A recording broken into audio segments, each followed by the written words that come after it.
자리를 정돈해 주시기 바랍니다. 오늘 정말로 원근 각지에서 이렇게 오늘의 뜻깊은 행사를 축하해 주시기 위해서 또 직접 토론도 하시고 주제 발표도 해주시고 축하해 주시기 위해서 먼 길 마다하고 이렇게 와주신 여러분 모두를 환영합니다. 저는 오늘 일부 개회식의 사회를 맡은 김소림 한국폴리텍 이대학 전 학장입니다. 인사드리겠습니다.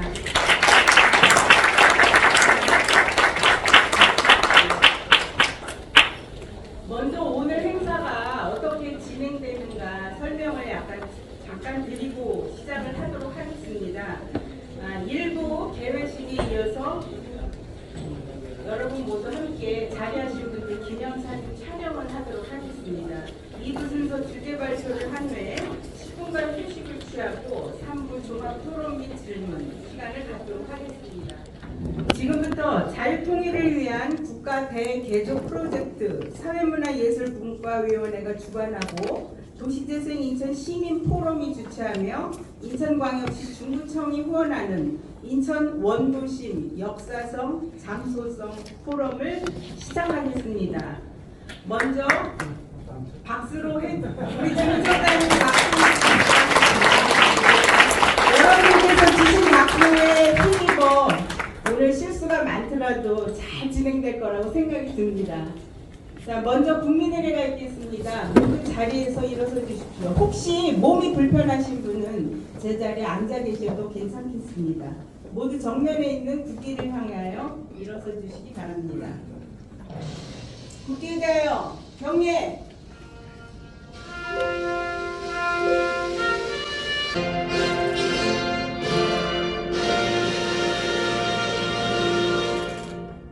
바로 애국가제청을 생략하고 다음은 호국 영령과 순국 선열에 대한 묵념이 있겠습니다. 일동 묵념. 바로 자리에 착석해 주시기 바랍니다.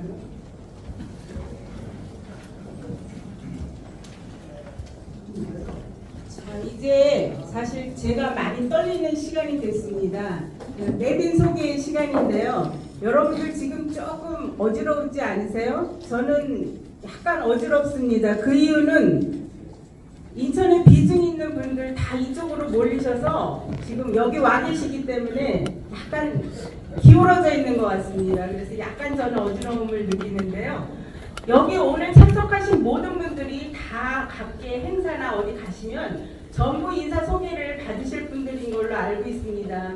그런데 오늘의 그 행사가 3부까지 진행되는 행사인 만큼 최소한으로 짧게 줄여야 하는 그런 어려움이 있습니다.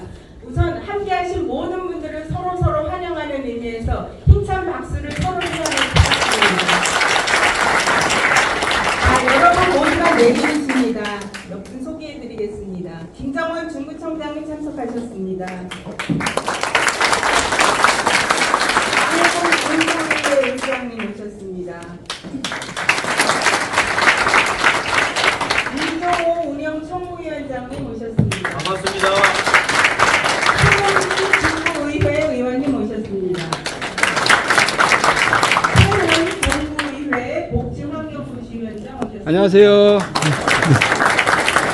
유진호 인천시 정책특보 겸 특보단장님 오셨습니다. 정혜영 인천시 원로자문위원님 오셨습니다. 이승만 건국대통령기념사업회 인천시지회 권호영 부장님 이명수 인천대전 총장님 오셨습니다. 이상동 4차 산업 DK 아카데미 이사장님 참석하셨습니다.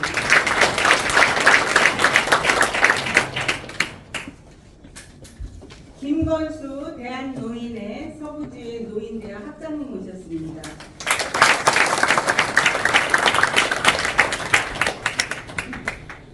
김동호 내리교회 장로교회 문서 집사에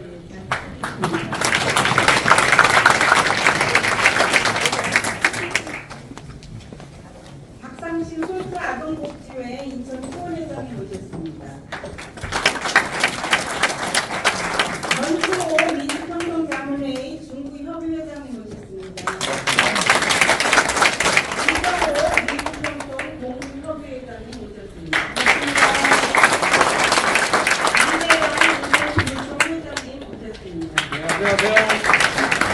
국민의 권남동구 의장님 모셨습니다.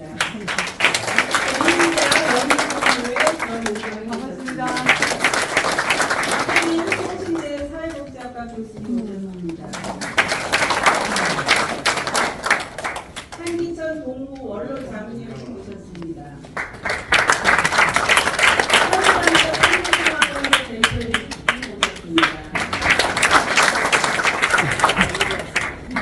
김덕호 현대제철 신협 이사장님 오고 계신 것 같습니다.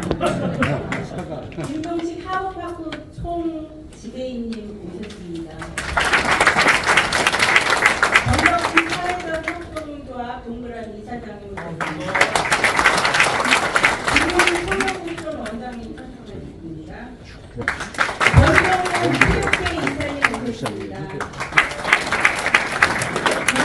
정승호 평가원장님 모셨습니다. 신동환 민호회 회장님 모셨습니다. 박진희 회장님 모셨습니다. 박관희 명동시민연합회 회장님과 이명수 회장님 모셨습니다. 정민영 JJY 종합예술공연협회 대표님 모셨습니다. 오늘 이 행사의 취재를 위해서 정원근 전국매일신문에서 와주셨습니다. 정원근 동구보건소의 정환식 소장님 오셨습니다.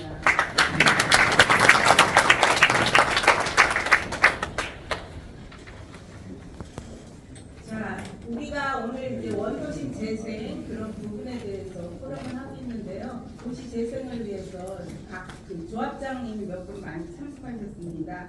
한 명이 송옥석, 변기원, 오경미, 최혜숙 조합장님들 참석하셨습니다. 박수로 맞아주십니다.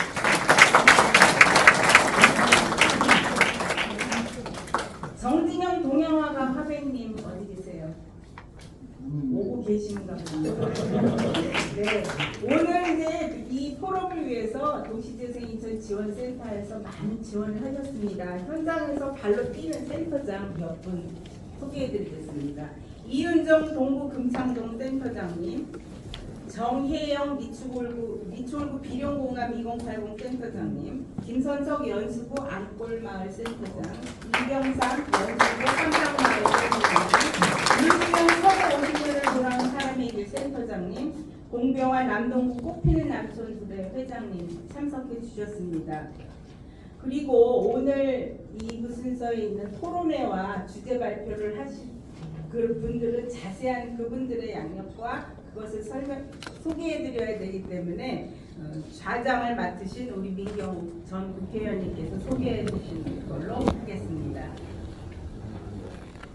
자, 축사 순서로 넘어가도록 하겠습니다. 먼저 오늘 직접 참석은 못했으나 우리 유정목 시장님 마음이 여기에 와 계십니다. 그래서 오늘의 행사를 위해서 축사를 동영상으로 보내주셨습니다.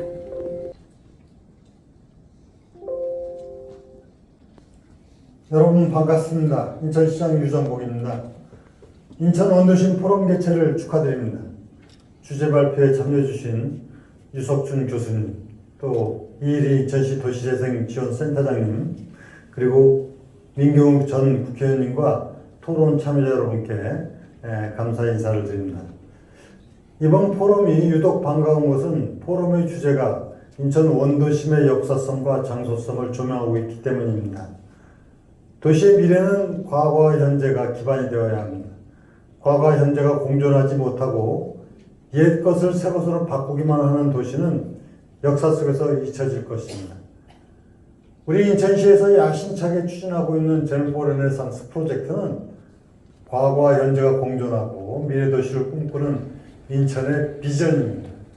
젠포 르네상스 프로젝트의 양대 핵심 사업은 내항 재개발과 원도심 활성화입니다.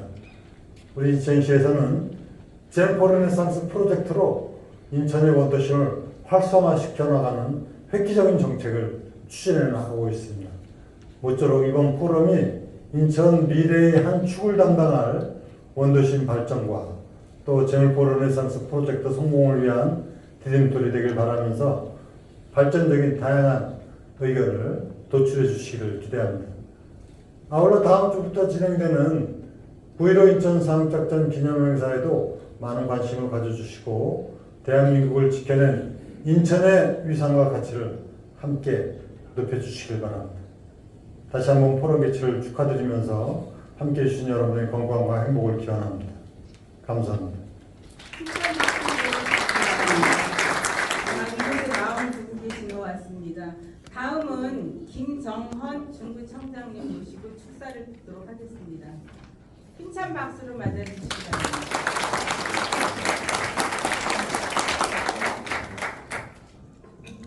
예, 안녕하십니까. 중구청장 김정헌입니다. 먼저 인천 원도심 장소성 역사성 포럼을 진심으로 축하드리고요. 인천의 그 개항과 함께 이루어진 우리 중구가 원도심의 표본이 아닌가 생각합니다. 이곳 중구에서 본 포럼을 개최하게 된 것을 매우 의미 있게 생각합니다. 본 행사를 위해서 많은 준비를 해주신 우리 이리 시장님, 우리 유석춘 교수님과 좌장을 맡으신 우리 민경욱 국회의원님 고맙습니다. 그리고 정혜원 고모님과 우리 유필우 우리 특보님, 우리 이대영 조청 회장님, 그리고 권호영 우리 회장님과 많은 내빈 여러분께 깊이 감사의 말씀을 드리겠습니다. 우리 중구는 1883년 개항과 함께 도시의 면모를 시작했습니다. 그로부터 많은 변화가 있었는데요. 여러분들이 잘 알고 있는 최고의 도시이기도 합니다. 바로 옆에 있는 자유공원은 우리 대한민국 최초의 근대식 공원이기도 하고요. 또 여기는 청일 조계지가 있어서 청나라와 일본, 미국 등 세계 열강들의 각축장이었었고 그러한 가운데 역사와 문화가 쌓여졌었습니다. 그래서 그 이후에 인천의 중심 도시로서 근대화의 중심 도시로서 성장하고 있었습니다만 그로 여러 가지 역사적인 사건과 부침이 있으면서 이제 애환의 도시, 이제 원도심이라는 이름으로 불려지고 있습니다. 또 가장 최근은 아닙니다만 인천 상륙작전 바람 앞에 꺼가는 우리 대한민국의 위급한 상황을 구한 인천 상륙작전, 그로 인해서 대한민국의 지금 세계 굴지의 근대국가 선진국으로 성장하는 계기가 된 역사성 깊은 도시이기도 한데요. 한편으로는 우리 여러분 인천 중구의 인구가 몇 명인지 아십니까? 오늘 중구청 공무원들과의 대화를 통해서 정확한 숫자를 다시 한번 기억할 수 있었는데요. 15만 7,127명입니다. 근데 안타까운 것은 우리 중구 원도심이 불과 15년 전만 해도 인구가 10만이었었습니다. 근데 중구 원도심은 지금 인구가 4만 3천 명으로 반도 안 되게 쪼그라들었습니다. 아까 말씀드린 것처럼 개항과 함께 가장 성장했던 인천의 중심 우리 원도심이 이제는 인구가 반도 안 되게 이 지역을 떠났다는 것은 우리가 가지고 있는 역사성과 장소성의 의미도 있지만 또 앞으로 현재와 미래의 가치를 새롭게 개척해 나가는 데에서는 좀 소홀함이 덜했나 생각합니다. 오늘 포럼을 통해서 과거 최고와 최초의 그 수식어가 붙은 원도심을 활성화시킬 수 있는 좋은 방안을 마련해 주시고 또 방금 축사의 말씀을 해주신 것처럼 존경하는 유정복 시장님께서 인천의 성장을 신도심도 중요하지만 원도심 르네상스를 통해서 인천 전체의 균형 발전을 깬다는 말씀이 있었습니다. 그 중심이 우리 중구와 동구입니다. 오늘 포럼과 유정복 시장의 재물포 르네상스를 통한 부흥을 통해서 새로 거듭나는 중구가 되기를 희망하고 여러분들의 응원 속에 우리 중구에서도 열심히 노력하겠습니다. 감사합니다. 다음은 강후공 인천 중구의회 의장님께 축사를 듣도록 하겠습니다.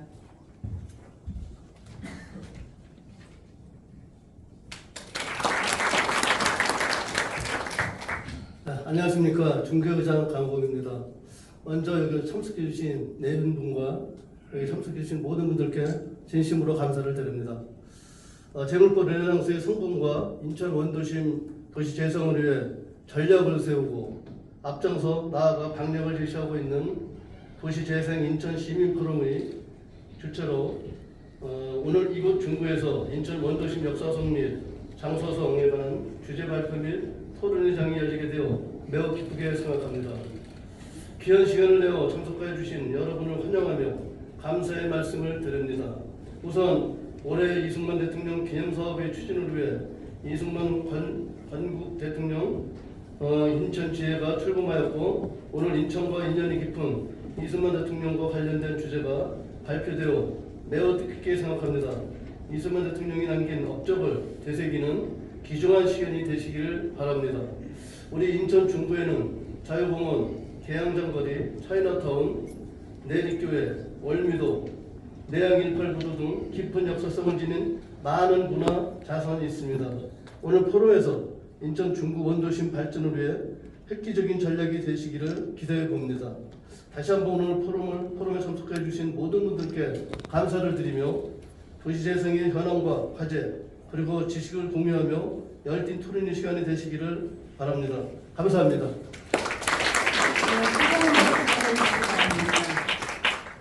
다음 몇 분 더 듣도록 하겠습니다. 유피로 인천시 정책 특보경 특보 단장님께 축사를 듣도록 하겠습니다.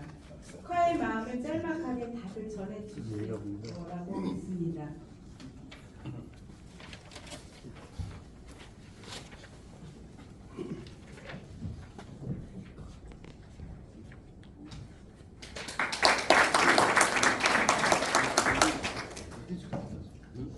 오늘 이렇게 뵙게 돼서 너무나 반갑고 또 뜻깊게 생각합니다. 시제 표적과 영상으로 말씀을 하셨기 때문에 자세한 말씀은 안 드리겠지만 오늘 이 모임을 위해서 애써주신 또 평소에 이 지역의 발전을 위해서 애쓰시는 많은 여러분들이 계신 것을 보고 다시 한번 여러분에게 감사와 격려의 말씀을 드리고 싶습니다. 좀 다시 한번 부연의 말씀을 보여주면 오늘 재물포 르네상스 이것은 유정복 시장이 내세운 가장 중요한 공약입니다. 크게 인천을 세계 초일류 도시로 만들겠다고 이렇게 공약을 했지만 그 중심에는 재물포 르네상스가 있다고 생각합니다. 왜 그런가 하면 인천이 개항과 근현대사에 있어서 있었던 여러 가지 경험 또 사건과 여러 가지 사실관계 속에서 우리가 깨우치고 다시 한번 살리면서 그것을 재생해서 미래 발전의 원동력으로 삼아야 된다는 그러한 중요한 의미가 있기 때문에 저는 항상 재물포 르네상스, 재물포 정신 이것을 할명시키고 고양시키는 것이야말로 인천 발전의 아주 중요한 원동력이라고 생각합니다. 우리가 잘 알지만 인천은 개항류와 최현대사에 있어서 가장 중요한 역할을 한 도시입니다. 대한민국의 운명과 관련된 여러 가지 사건을 인천에서 직접 보았고 경험한 그러한 역사적 사실관계를 가지고 있습니다. 그런데 이것을 우리가 잊고 그것을 재생해서 새로 앞으로의 발전을 위한 하나의 모멘텀으로 발전을 위한 정신으로 승화시키지 않는다면 그것은 우리 인천이 가지고 있는 큰 자산을 우리가 소홀히 취급하는 것이라고 생각합니다. 그런 의미에서 개항시기 또 근현대사에서 인천이 가졌던 중요한 역할들 그 역할이 대한민국의 발전을 위해서 무엇을 어떻게 했는지 하는 것을 재조명하고 그것을 미래를 위해서 발전시켜 나가는 것은 너무나 중요한 우리 인천의 사명이라고 생각합니다. 이와 같은 일을 위해서 오늘 이일이 도시재생센터 장님 제가 전에 시에 있을 때 이제 후배로 가깝게 지냈는데 보니까 도시계획국장도 하고 인천의 여러 가지를 세세히 알면서 인천의 환경의 제시어는 이런 후배로 되어 있는 것을 자랑스럽게 생각하고 또 유석천 교수님 저희가 언론과 또 지상으로만 뵀던 분인데 인천에 이사 오셨다고 얘기를 들었습니다. 함께 인천이 가지고 있는 과제와 여러 가지 숙제를 위해서 머리 맞대고 힘을 합칠 수 있는 기회를 갖게 된 것을 매우 뜻깊게 생각하고 평소 수고 많으신 우리 구청장님, 또 구의회의장님, 구의회의원님, 또 지역의 도시 재생을 위해서 애쓰시는 여러분들, 또 내리교라든지 인천의 여러 가지 흐름을 몸으로 체험하고 기억하고 있는 여러분들과 함께 이 귀한 날을 하게 돼서 진심으로 기쁘게 생각합니다. 오늘 이 모임을 통해서 지원포 르네상스 그 개념이 지금 시가 추진하고 있는 여러 가지 그 개념 속에 같이 투영돼서 좋은 계획이 되고 그것이 출발점이 될 수 있기를 진심으로 기원합니다. 여러분 오늘 뵙게 돼서 너무나 반갑습니다. 여러분 고맙습니다. 저희가 이제 축사를 이렇게 듣고 있는데 사실상 또 구정을 공백이 생기면 안 될 것 같아서 우리 그 중구청장님하고 중구의 의장님 이석하시는 거 여러분들 양해해 주시겠죠? 예, 박수로 편안한 마음으로 이석하셔도 되겠습니다. 네. 무슨 말씀 잘 들어야 되는데 이거. 아니, 저희가 잘 하도록 하겠습니다. 네, 감사합니다. 오늘 기하제물. 축사 시간이 길어지면 안 되지만 그래도 또 예정된 분들이 있으니까 짧게 듣도록 하겠습니다. 다음은 권호영 이승만 건국대통령 기념 사업회 인천시 지회장님으로부터 축사를 듣도록 하겠습니다.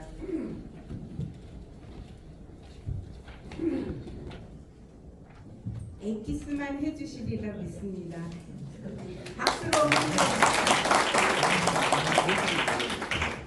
예, 사단법인 이승만 건국대통령 기념사업회 인천 지회장을 맡고 있는 권호영입니다. 저는 오늘 이 자리에 오면서 상당히 그 마음이 설레고 또 이렇게 뜻깊은 장소에 와 있는 것에 대해서 감개가 무량하다는 생각을 해봤습니다. 이곳 중구청은 옛날 100만 인구가 되지 않았을 때 인천시청으로다가 사용됐던 장소입니다. 그리고 옛날 건물이 그대로 보존되고 있는 이유는 아마 그러한 그 역사성을 살리기 위해서 외부를 갖다가 함부로 개조할 수 없는 그런 사안 때문에 이 4층까지 올라오는데 이렇게 걸어서 움직이느라고 여러 가지 어려움을 겪고도 있지만 그러한 그 역사성을 그대로 보존하고 있는 그런 모습. 오늘 인천 원도심 역사성, 장소성 포럼을 개최하는 것에 대해서 너무나 뜻깊다는 생각을 하고 있고요. 그 다음에 우리 인천 자체가 옛날에는 이 인천시청이 지금은 중구청으로서 옛날에는 100만도 안 된 인구였지만 지금은 750만 재동포청을 또 이렇게 인천이 유치함으로 인해서 1000만이 넘는 그러한 도시로서 우리가 인천이 발전되기 위해서는 우리가 원도심에 대한 사항 또 역사에 대한 사항을 얼마만큼 저희들이 잘 갖고 있느냐에 따라서 더욱더 발전할 수 있다 그렇게 생각합니다. 역사를 잊은 민족에게는 미래가 없다는 것과 마찬가지고 오늘 이러한 귀한 자리를 이리 인천광역시 도시재생지원센터장님이 준비를 하면서 많은 생각을 했을 거라고 생각이 들고요. 오늘 포럼을 통해서 포럼에 나와 있는 토론자들이나 또 우리 전 국회의원을 지낸 좌장 민경호 의원께서 하시는 그 말씀을 저희들이 잘 귀담아 들어보로 인해서 우리 인천의 미래가 더욱더 발전될 수 있는 그러한 좋은 길이 되지 않겠냐 그런 생각을 해봤습니다. 오늘 이 자리에 오니까 인천의 어르신들 또 인천의 각 사회단체에 귀하신 분들이 다 모이신 것 같습니다. 이로는 100여 명밖에 안 되는 자리지만 이곳이 바로 인천에 집약된 장소로다가 시작되고 있고 태동되고 있구나 하는 생각을 들어서 너무나 가슴이 뿌듯한 그런 생각이 들고 오늘 이 행사를 갖다가 주관해 주신 그런 준비하신 모든 분들과 또 함께 참석하신 모든 분들께 진심으로 감사하다는 말씀을 드리면서 인사의 칼을 들어가겠습니다. 감사합니다. 감사합니다. 자, 마지막 한 분 계십니다. 인천의 원로회 이상국 시장님 원로 자문위원단이 있습니다. 거기에 계신 우리 정혜영 고문님 짧게 축사 부탁드리겠습니다. 시간 되는데. 목청이 좋으셔서. 네. 자, 오늘 여기서 간단히 시간이 네. 많이 흘러서 인사만 올리겠습니다. 자, 감사합니다. 감사합니다.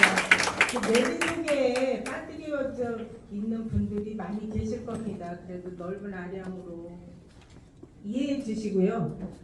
그리고 그 경영 포럼에 원영 회장님은 아마 길이 막혀서 이제 도착하신 것 같아요. 네, 경영 포럼 원영 회장님 소개해드리겠습니다.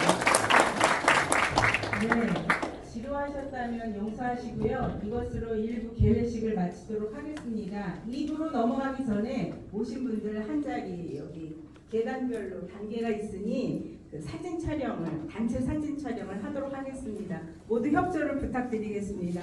오늘 사진에 안 계신 분은 오늘 여기 안 오신 겁니다. 자, 앞에 보세요. 자, 우리 저기 임종구 선배 안 나와요. 이렇게 자꾸 옆에 붙으면은 사진 좀 더 가까이 밀착. 왜냐하면 잘리면 보기 싫더라고. 자, 하나 둘. 자, 화이팅 한번 합시다. 자, 하나 둘. 다시 한 번만. 네, 다시 한 번요. 화이팅.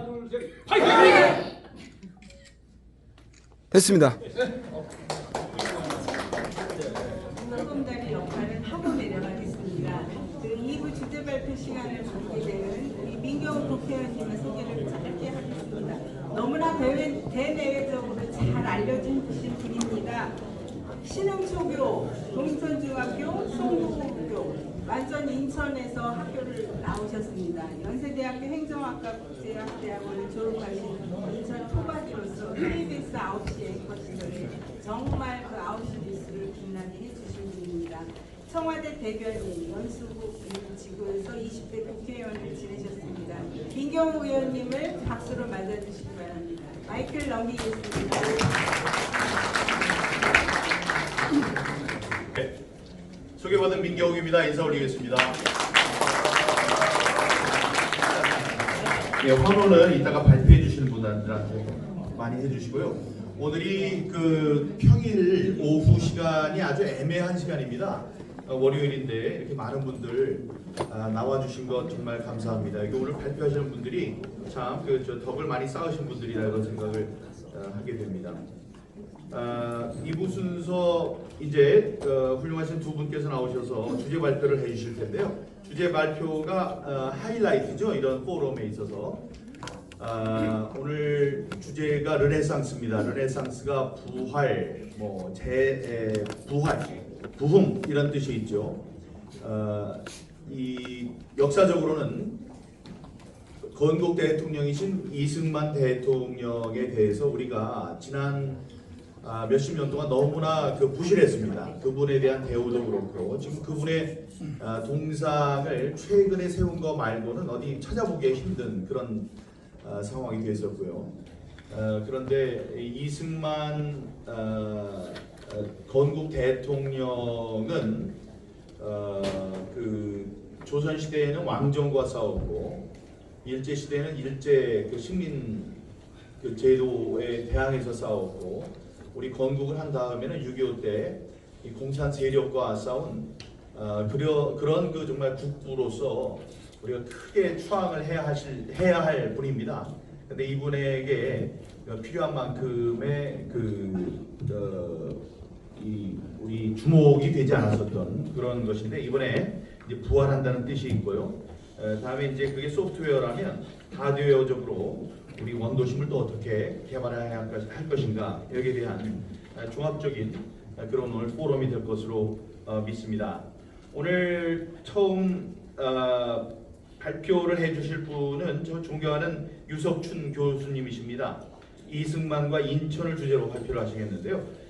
유석춘 교수님 연세대학교에서 사회학과 전공하시고 미국 일리노이 대학원에서 사회학 박사 학위를 따셨습니다. 연세대학교에서 그동안 사회학 교수로 재직하셨고 모교에서 이승만 연구소겠죠. 거기에 명문의 초대 원장을 역임하셨습니다. 예, 그러면 우리 유석준 교수님을 단상으로 모실 때 큰 박수로 맞아주시기 바랍니다. 감사합니다.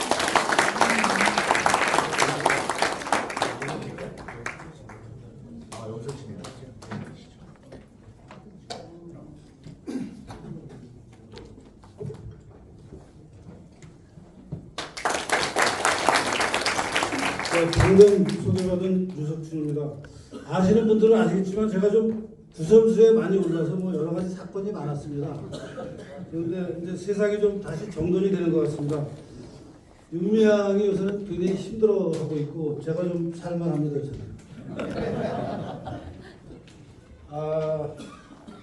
오늘 제가 발표하는 저 PPT가 전체적으로 67장입니다. 67장이라 저한테 주어진 시간인 40분 가지고는 도저히 저 내용을 일일이 차분하게 설명드릴 수는 없을 것 같아서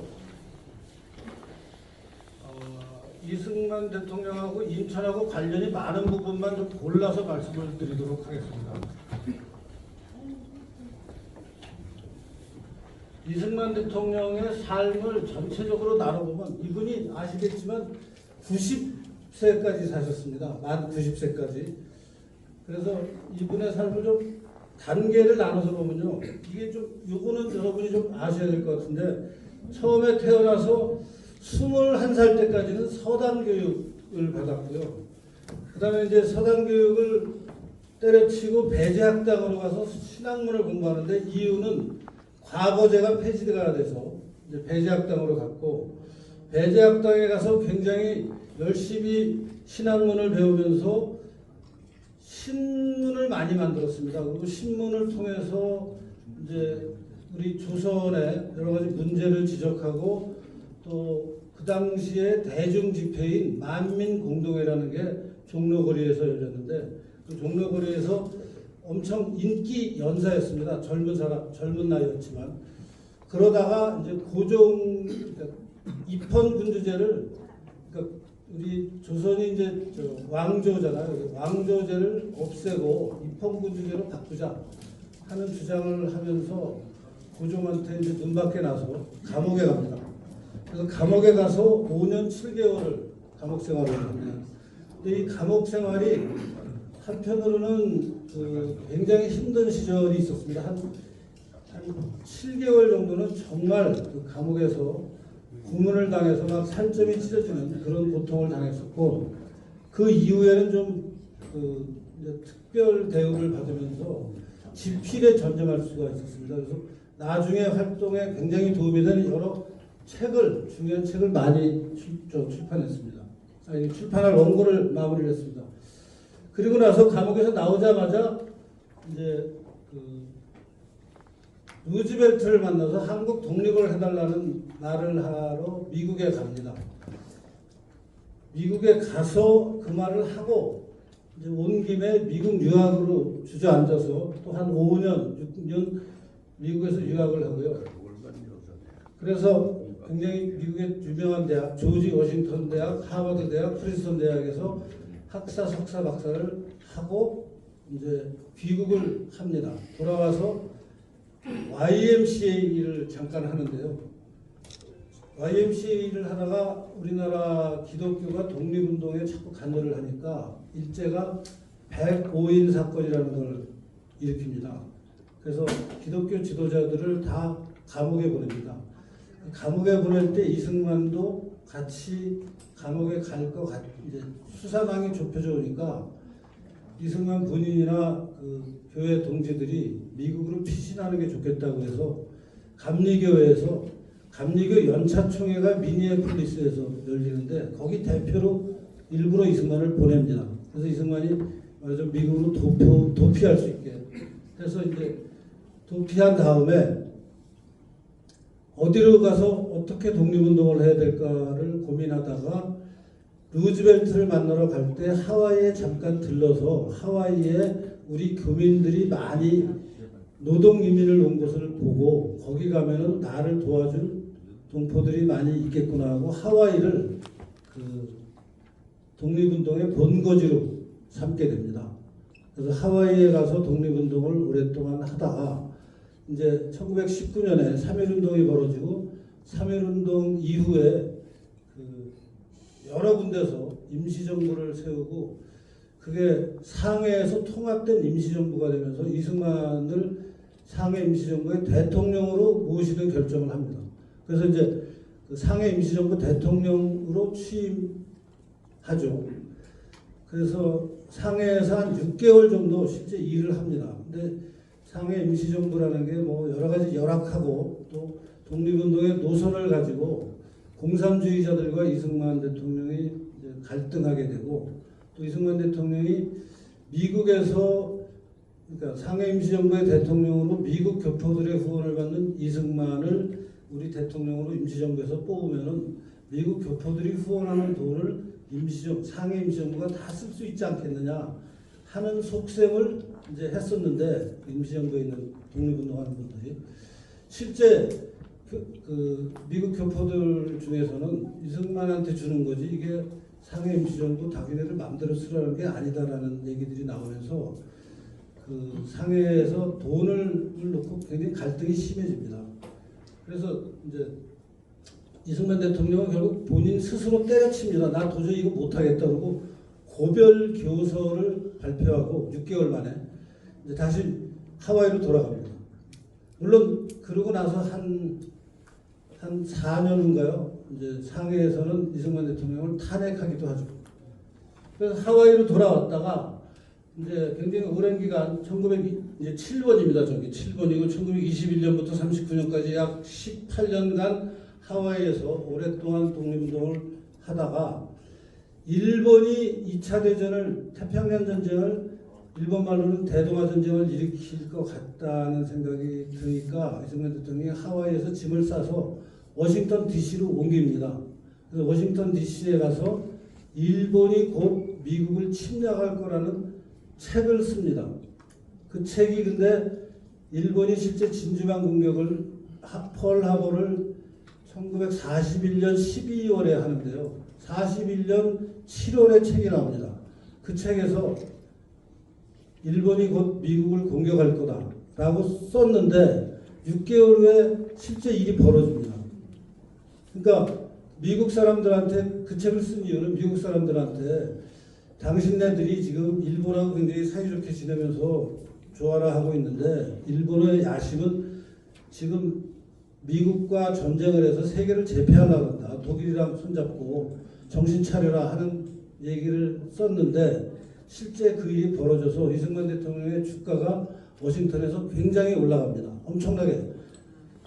그래서 이제 그 45년 8월 일본이 항복할 때까지 미국에서 워싱턴 정가에서 여러 나라 대표들과 함께 우리나라 건국 독립이 필요하다는 얘기를 하고 그 중에 하나는 미국의 CIA라는 굉장히 중요한 기구는 여러분이 다 아실 텐데요. 그 CIA가 그 당시에는 없었고 그 전시인 OSS라는 단체가 있었습니다. 그 OSS에 이제 말하자면 정보, 첩보를 관리하는 기구인데 미 군대에서 그 군대에서 우리나라 말하자면 광복군 출신의 청년들이나 미국의 교포들 자제인 청년들을 뽑아서 일본의 후방에 침투시켜서 근데 우리나라가 일본의 후방 중에 하나죠. 한반도에 침투시켜서 미군의 한반도 진격을 안내하는 척후병 노릇을 하게 하자라는 제안을 합니다. 이승만이. 그래서 그거를 받아들입니다. OSS가. 그래서 훈련까지 합니다. 근데 침투시키는 작전을 개시할 즈음에 이제 미국이 다른 한편으로 원자탄 2방을 일본 본토에 떨어뜨리면서 전쟁이 갑자기 끝나서 이승만이 계획했던 군사작전이 실행에 들어가지 못하고 이제 전쟁이 끝나고 우리나라가 해방이 됩니다. 그래서 해방이 된 우리나라에 와서 3년 동안은 사실은 미군정과 싸웁니다. 미군정은 그때 소련하고 합작을 해가지고 좌우 합작을 하도록 그 미군정 3년 내내 계획을 하고 있었는데 그것을 하지 못하도록 신탁 통치도 안 된다. 좌우 합작도 안 된다. 자유민주주의 국가를 세우자. 라는 노선으로 3년 내내 미군정하고 싸우다가 드디어 미군정이 소련과 합작하는 것을 포기하고 유엔으로 한국 문제를 넘깁니다. 그러니까 이승만 대통령이 평소에 그러니까 미국이랑 싸움하면서 계속 주장했던 게 유엔으로 넘기자 한국에 관한 결정을. 그게 이승만의 말대로 이루어지면서 우리나라가 유엔에서 이제 한국을 독립시키기로 하고 그 첫 단계로 48년에 50선거를 합니다. 국회의원 선거. 그 50선거에 김구는 참여하지 않죠. 건국에 나는 참여하지 않겠다고 하면서. 그래서 이제 이승만 대통령의 동무대가 되면서 50선거 국회가 만들어지고 7월 17일 날 헌법이 만들어지고 8월 15일 날 정부가 출범하면서 대한민국이라는 나라가 완전히 자리를 잡게 되고 그해 12월에 국제사회가 대한민국을 인정합니다. 유엔이 한반도 유일의 정당성 있는 정부로 인정하면서 대한민국이 태어나서 오늘날 이렇게 발전한 나라가 되는 그런 가장 중요한 역할을 한 분이 이승만 대통령인데 제가 지금 아주 거칠게 그 이승만 대통령의 90평생을 얘기했는데 그러고 나서 이제 12년 동안 우리나라 건국 대통령으로 그 일을 하다가 4.19로 하야하고 4.19도 사실은 여러분들 잘 아셔야 되는 게 하야한 것은 맞지만 쫓겨났다고 표현하면 안 됩니다. 본인이 4.19 때문에 젊은 사람들이 희생당한 걸 보고 자기 발로 내려옵니다. 사실 우리가 제3세계 독재자들이 자리에서 안 내려오려고 막 총을 쏘고 유혈 사태까지 일으키다가 결국은 쫓겨나는데 이승만 대통령은 4.19 때 자기 측근들이 부정선거한 것을 본인이 모르고 있다가 알게 되고 학생들 때문에 알게 되고 나서 스스로 이런 일이 벌어지면 안 된다. 학생들은 의로운 일을 한 것이다. 라고 얘기하면서 본인이 자기 발로 내려옵니다. 그렇게 해서 하와이로 가서 마지막 5년을 고생하다가 이제 하와이에서 순순하게 돌아가시고 우리나라에 묻히죠. 그 일생을 제가 짧게 말씀드렸는데 일일이 다 얘기하기는 어렵고 이제 그 중에서 인천하고 관련이 많은 것만 제가 이제 좀 뽑아내겠습니다. 네, 출생부터 저는 유학자 집안에서 이제 태어났죠. 배제학당입니다. 저희 배제학당 봉사할 때의 모습입니다. 그리고 저 위에 조그만 사진은 그 완공된 모습입니다. 배제학당에서 만난 선교사들인데요. 제일 왼쪽 위에 아펜젤러입니다. 아펜젤러는 내리교회의 창립자죠. 인천에 개신교를 처음 선교하러 들어온 첫 배가 도착한 바로 그 배에 탄 분이 아펜젤러였고 그 아펜젤러가 세운 교회가 내리교회, 감리교회입니다. 그리고 밑에 또 동그라미 친 분이 조지 시보 존스라는 내리교회 두 번째 담임 목사입니다. 내리교회의 그 창립자 또 두 번째 담임 목사하고 이승만 대통령이 정말 굉장히 가까웠습니다. 그리고 뭐 나머지 또 선교사들이 우리나라를 위해서 한 일들을 여러분 잘 알고 계실 겁니다. 이승만이 젊었을 때 전부 23살 때 창간한 신문들입니다. 협성의 회보는 배제학당의 학생 신문입니다. 매일신문은 일간지고 제국신문도 그 당시 우리나라가 대한제국이었기 때문에 우리나라 신문으로 그러니까 일본 제국주의가 아니라 대한제국신문이다 라는 뜻으로 제국신문이고요. 전부 이승만이 23살 때 창간한 신문들입니다. 그리고 아까 말씀드린 만민공동회 저게 사진 뒤로 보면요 상가 지붕이 보입니다. 저게 종로거리였어요 과거에. 그리고 종로거리 앞에 사람들이 저렇게 모여서 이승만의 연설을 들었습니다. 그리고 이제 감옥에 들어갈 때 모습이고요. 감옥에서 기독교로 개종을 합니다. 그리고 그 감옥에서 기독교를 개종한 것을 기록한 문헌이 남아 있습니다. 내리교회 존스 목사가 발행하는 월간지 신학월보라는 그 종교 월간지였는데요. 거기에 보면은 이승만이 어떻게 기독교를 받아들였는지 자세한 내용이 써 있습니다. 혹시 궁금하신 분들은 저 자료를 좀 구해서 보시면은 저한테 나오시면 제가 다 갖고 있습니다. 그리고 저게 제국신문이라는 신문에 일면에 논설이 저렇게 그 당시 신문에 처음 이제 신문 제호 바로 밑에 있었는데 전날 1903년 2월 3일 논설은 국문교육을 주제로 썼습니다. 저 논설을 이승만이 감옥에 있을 때 감옥에서 논설을 쓰면은 신문을 만한 사람이 저걸 제국신문에 갖다 줍니다. 그래서 제국신문에 논설로 발표가 된 저런 글이 500편 정도 있습니다. 이승만이 5년 7개월 동안 감옥에 있으면서 제국신문 논설을 500개 정도 씁니다. 그 중에 하나인데요. 저기 보면은 여러분들은 잘 모르시겠지만 굉장히 중요한 얘기가 납니다. 1903년 옥중 이승만이 제국신문 논설을 통해서 추천한 한글 교재들을 이승만 대통령의 논설에다가 한글을 공부하려면 이런 책을 봐라 하면서 쓴 건데요. 초학 업문이라는 게 있습니다. 저 초학 업문은 맨 위에 그림인데요. 감리교회가 편찬한 국한문 혼용 한글 교재인데 1895년 초판 발행했고 여러 차례 수정되었는데 저자는 누구냐면은 인천 내리교회에서 활동하던 조지 히버 존스 목사의 아내 마가렛 벵겔입니다. 그러니까 존스 목사의 부인이 저 한글 교재를 썼어요. 여러분 정말 놀랍지 않아요? 저희들도 모르는 한글을 선교사 부인이 쓴 겁니다. 지금. 그거를 이승만 대통령이 감옥에서 한글 공부하려면 여러분 이 책을 읽으세요. 그러고 소개하고 있는 거예요. 지금. 대제학당에서 한글 과목 교재로 사용되었으며 한글 성경 보급에 결정적인 역할을 했고요.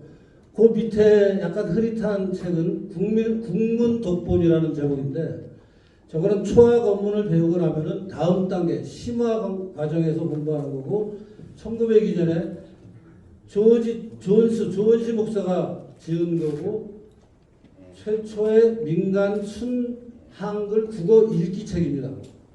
1895년에 근대식 학제 도입 이후 대한제국 학부, 교육부가 편찬한 독본들이 대부분 국한문 혹은 한문을 사용해 초보자가 접근하기 어려웠던 문제를 해소한 교재이고요.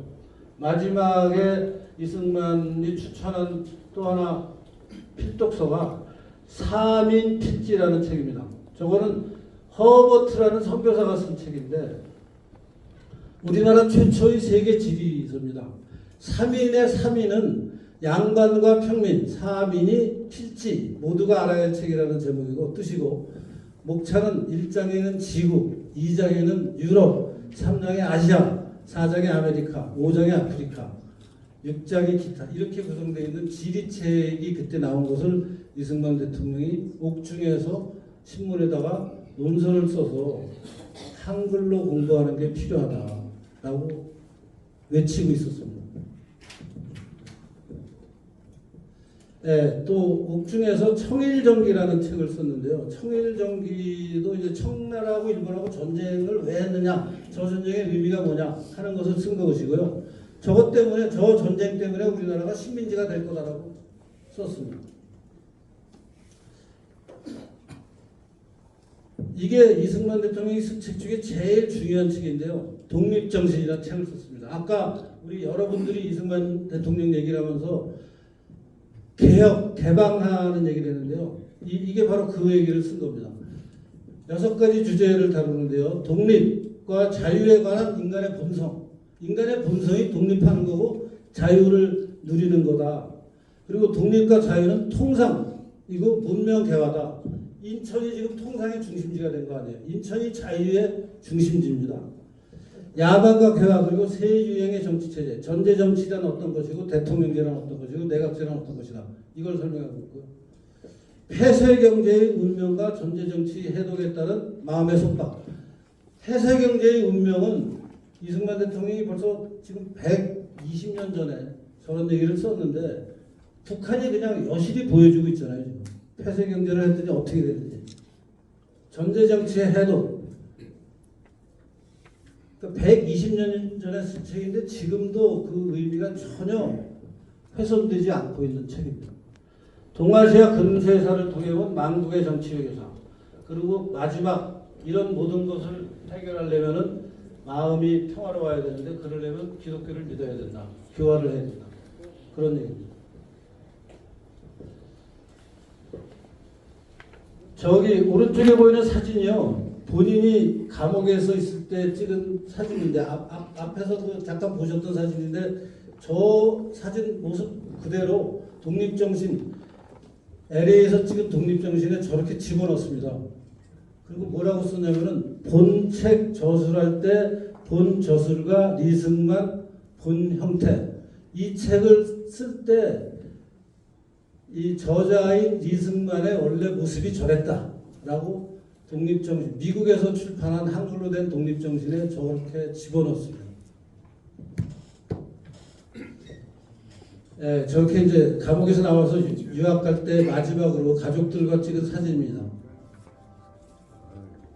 그리고 이제 루즈벨트 대통령을 만나러 가면서 워싱턴 포스트하고 인터뷰한 기사고요. 그다음에 이제 그 당시에 저 아까 그 사진에 아들이 하나 나옵니다. 이 사진에 여기 보면 저 모자 쓴 조그만 친구가 이승만 대통령의 아들인데 미국에 와서 디프테리아에 걸려서 죽습니다. 그 아들이 미국에 왔을 때 내가 지금 워싱턴 대학의 학생으로 공부를 하고 있기 때문에 아들을 풀타임으로 못 돌본다. 그래서 나를 좀 도와줄 그 기독교 가정 중에서 좀 여유가 있는 사람은 우리 아들을 좀 내가 학교 가는 동안에 돌봐주면 좋겠다라는 기사입니다. 저 기사. 결국 아들은 죽습니다. 디프테리아로. 그리고 이제 그 루즈벨트 대통령 만나러 갈 때 저런 정장을 돈이 많아서 저 정장을 저렇게 맞춘 게 아니고요. 그 루즈벨트 대통령 그 만나러 가는 사가모 힐이라는 데 가면요. 거기 워낙 루즈벨트를 만나러 오는 외국 사람들이 많아서 동네 사진관에서 저 옷을 빌려줍니다. 빌려 입은 거예요. 사진관에서. 근데 멋있잖아요. 외교관 정장으로. 그 다음에 저거는 저 프린스턴 대학 박사과정일 때 공부하던 모습이고요. 저게 박사 논문을 우리말로 번역한 겁니다. 미국의 영향을 받은 중립. 그리고 옆에는 김학은 교수라고, 김학은 교수님도 제물포 저기 고교 출신인데 그 이승만 대통령에 관한 연구를 많이 하셨습니다. 그리고 저거는 YMCA 활동을 하면서 미국인 선교사들하고 찍은 아주 장난스러운 사진이고요. 이게 우드로 윌슨, 뭐 박용만, 이제 아까 말씀드린 한국교회 핍박이라는 게 YMCA 활동을 하면서 우리나라 기독교가 독립운동에 자꾸 관여를 하니까 일제가 백오인 사건을 만들어서 한국교회를 탄압하고 있다는 것을 설명하는 책이 이승만이 쓴 한국교회 핍박이라는 제목이 아예 한국교회 핍박입니다. 제목이. 저런 책을 쓰셨습니다. 그리고 이제 하와이에서 박용만이라는 사람은 하와이에서 또 무장투쟁을 하겠다고 하는 사람인데 무장투쟁이요. 만주같이 치안이 좀 부실한 데서는 가능한 얘기지만 하와이같이 멀쩡히 미국의 영토에서 총을 들고 일본이랑 싸우겠다고 하는 행진을 하는 겁니다. 지금 박용만 그룹이. 근데 그때 미국과 일본은 굉장히 사이가 좋은 때였어요. 그러니까 허용이 안 되는 일을 하다가 해산당합니다. 하와이에서. 미국 당국으로부터 박용만은. 그리고 3.1운동을 주도한 게 이승만과 기독교 세력이다라는 요새 이론들이 나오고 있고요. 또 이게 이제 3.1운동 직후에 필라델피아에서 한인 자유대의 모습이고 아까 말씀드린 대로 이제 3.1운동 후에 통합된 임시정부가 생기는 거 거기에 대통령으로 취임하러 갔을 때의 모습 그 다음에 이제 하와이로 이제 상해에서 6개월 있다가 불화 끝에 하와이로 돌아와서 이승만 대통령이 자기 조직을 따로 만듭니다. 그게 대한인 동지회라는 조직이에요. 그 앞에는 대한인 국민회라는 그 안창호가 중심이 된 미주의 큰 그 한국 사람 조직이 있었는데 그 조직이 자꾸 이승만 대통령의 발목을 잡으니까 이승만 대통령이 자기 조직을 만듭니다. 그게 대한인 동지회. 그 다음에 뭐 또 워싱턴 군축회의에 가서 독립청원할 때 모습. 그 다음에 공산당의 당부당이라는 글을 쓰는데요. 저게 이제 공산주의가 얼마나 잘못된 것인가를 밝히는 글인데요. 정말 잘 쓴 글입니다. 그 다음에 33년에 스위스에서의 모습. 프란체스카하고 결혼한 모습. 34살 차이입니다. 35살 차이인가요? 아니 25살 차이인가요? 네, 25살. 저게 이승만 대통령이 하와이에 세운 광화문, 일명 광화문 교회라는 건데요. 지금도 있습니다. 호놀룰루 한복판에 저렇게 광화문 모습을 한 교회가 있어요. 지금도. 근데 모르시죠 여러분? 엄청난 일을 하신 분인데 호놀룰루 한복판에 저렇게 광화문을 본딴 교회가 있는 사실을 지금 아는 우리나라 사람들이 거의 없어요. 왜 그러냐? 이승만을 다 지워서 사실 지금이라도 저런 교회가 새로 쓰면은 엄청난 일인데 저거를 1930년대에 세운 겁니다. 지금. 아까 말씀드린 일본의 공격을 예언한 책이에요. 재팬 인사이드 아웃. 일본의 안에 있는 것을 바깥으로 꺼낸다. 일본의 속마음을 밝히는 거죠. 그 다음에 이승만 대통령이 42년도에 이제 곧 해방이 오니까 우리 여러분들 싸워라, 일본하고 싸워라 그런 방송도 하죠.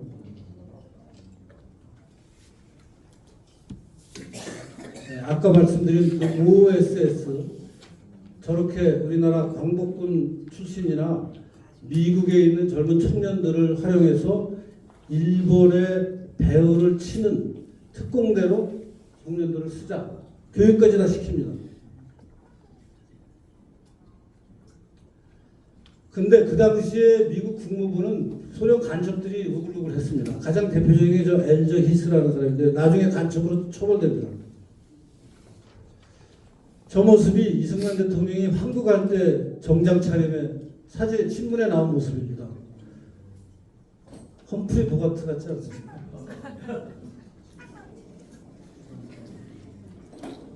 네, 해방 때 얘기고요. 인천 얘기를 이제 빨리 가겠습니다.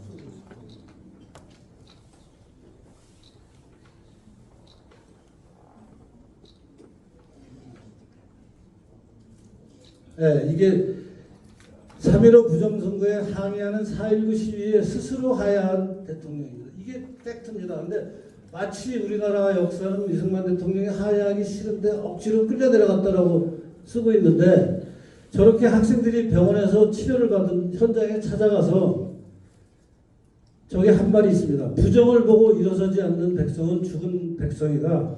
이 젊은 학생들은 참으로 장하다라고 말하고 스스로 하야합니다.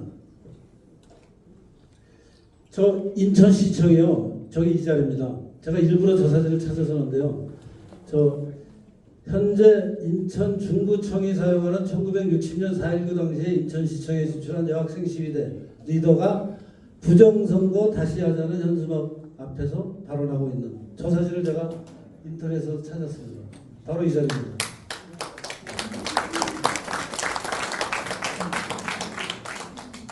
네, 그리고 마지막에 이제 하와이에서 돌아가실 때 모습이고 하와이에서 돌아가고 나서 우리나라에 왔는데 시신이 우리나라에 왔는데 우리나라에서는 국장이 아니고 가족장으로 치렀습니다.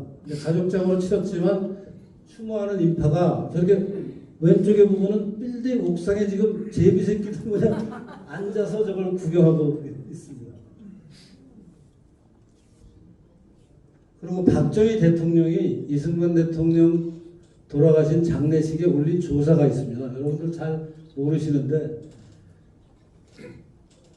박사께서는 선구자로 혁명화로 건국인으로 다만 조국의 개화, 조국의 독립, 또 조국의 발전을 위하여 이렇게 쭉 굉장히 좋은 말을 하셨는데요. 저거를 잘 모르시는 것 같아서 일부러 넣었습니다. 인천하고 인연을 좀 말씀드리겠습니다. 네 가지를 크게 뽑을 수 있을 것 같은데 인천 아까 말씀드린 내리교회를 설립하고 운영한 감리교회 및 선교사들과의 인연이 있고요. 두 번째는 인천에서 하와이로 출발한 이민자들이 중심이 된 하와이 교포 사회와의 인연이 있고 세 번째는 그 하와이와의 인연 때문에 인하공과대학을 설립하고 인천의 산업화를 주도한 이승만 대통령 그 다음에 마지막으로는 인천 상륙작전을 주도한 메가더 원수와 이승만의 인연. 이게 네 가지가 크게 있는 걸로 확인됩니다. 그래서 내리교회 선교사들과 아까 말씀드린 바와 같이 아펜젤러나 그 존스 목사 정말 각별한 사이였고요. 저기 마지막에 보면은 국어 문법이라는 책이 주시경이라는 사람이 한글학자인데 저 사람이 이승만과 절친입니다. 이승만과 같은 고향 한해 후배인가 그래요. 그래서 아까도 설명드렸던 그 한글 보급에 굉장히 열심히 였습니다. 이승만. 그 다음에 내리교회. 내리교회는 뭐 다들 아시겠지만 1895년에 처음 이제 교회를 세워서 오늘날 뭐 엄청난 교회로 발전했죠. 근데 처음에는 그 아펜젤러가 세운 저 왼쪽에 그 기와집 저렇게 시작해서 이제 오늘날의 엄청난 교회로 발전했는데 저 내리교회 가면 김구 사진은 있는데 이승만 사진은 없더라고요. 인천에서 하와이로 이민 간 교민들 저 갈리코를 타고 갔는데 제가 저기 이영호 교수라는 교수님이 하와이 이민가 인하문과 대학의 설립이라는 논문을 쓰셨습니다. 기록학 연구 2001년에 발표한 글인데 저기 보면요 저런 말이 나옵니다. 1902년 하와이에 도착한 첫 이민단 102명의 출신 지역은 제물포가 56, 부평이 10, 교동을 포함한 강화가 9명, 서울이 7명, 경기도가 3명, 충청도가 1명, 전라도가 4명, 함경도가 1명. 그래서 전체 오늘날 인천광역시 출신이 102명 중에 75명이었다라고 나옵니다. 그러니까 전체 74%가 인천 출신이 하와이 교민이었습니다. 첫 이민선에서. 근데 저게 처음에만 그런 게 아니라 인천의 내리교회 존스 목사가 하와이 이민 가는 일종의 그 홍보 부장이었어요. 그래서 내리교회 신자들을 상대로 하와이 가면은 지금 조선보다 여러 가지 여건이 좋아서 교육도 잘 시킬 수 있고 하니까 이민을 가라는 권장을 많이 했고 그래서 여러 차례에 걸쳐서 하와이 이민이 이루어지고 해서 사실은 하와이 이민의 절대 다수는 인천 출신들입니다. 아까도 말씀드린 저 이승만 대통령이 하와이에서 독립운동할 때 학교를 세우고 교회를 세우고 하거든요. 그 1930년대에 광화문을 닮은 교회를 세우는 저 이승만의 애국심을 요새는 알아주진 않죠. 인하국가대학을 설립했습니다. 1954년에. 저 대한뉴스 46호 저거 좀 틀어주실래요? 저게 동영상을 하나 찾았습니다. 큰 소리.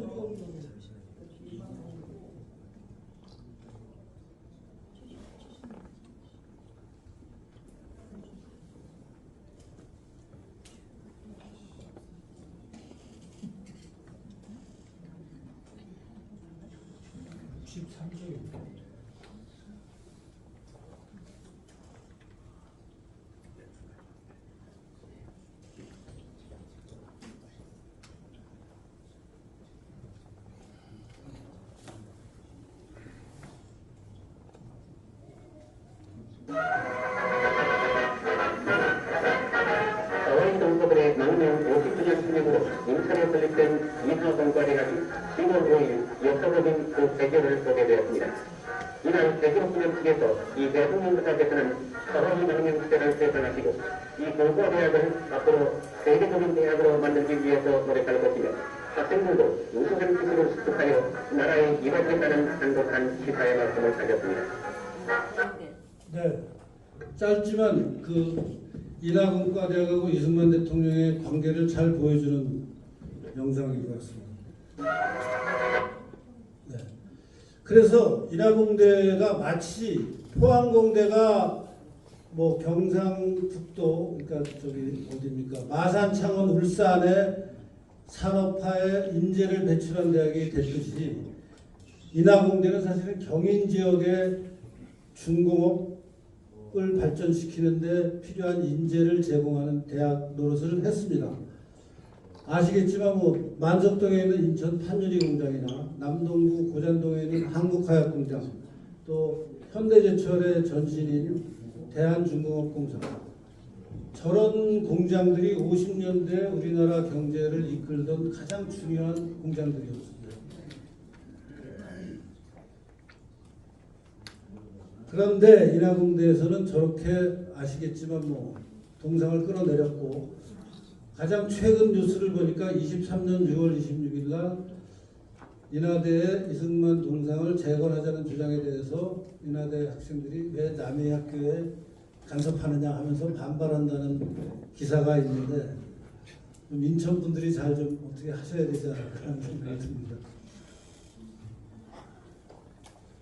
그리고 6.25와 메가더 장군 이승만의 관계는 제가 따로 설명할 필요도 없이 저 사진 4장에 다 나오죠.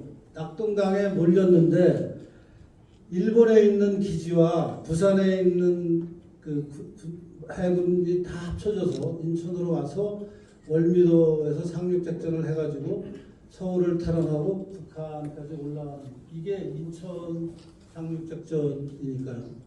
그래서 저는 인천이 메가더와 이승만으로 상징되는 자유, 프리덤 파이터죠. 자유의 투사, 그리고 공산주의에 반대하는 굉장히 중요한 이념인데, 이 이념이 인천에서 좀 기려져야 되지 않나 하는 생각이 듭니다. 아무리 뭐 요새 탈 이념이라고 하지만 여전히 북한 공산 집단이 대한민국 안보를 위협하고 있는 것이 현실이라서. 그래서 인천에 메가더는 있습니다. 아시겠지만 메가더는 뭐 논란이 있고 뭐 일부에서 철거하자는 얘기도 하지만 여전히 꿋꿋하게 서 있는데 이승만은 없습니다. 어디에도 없습니다.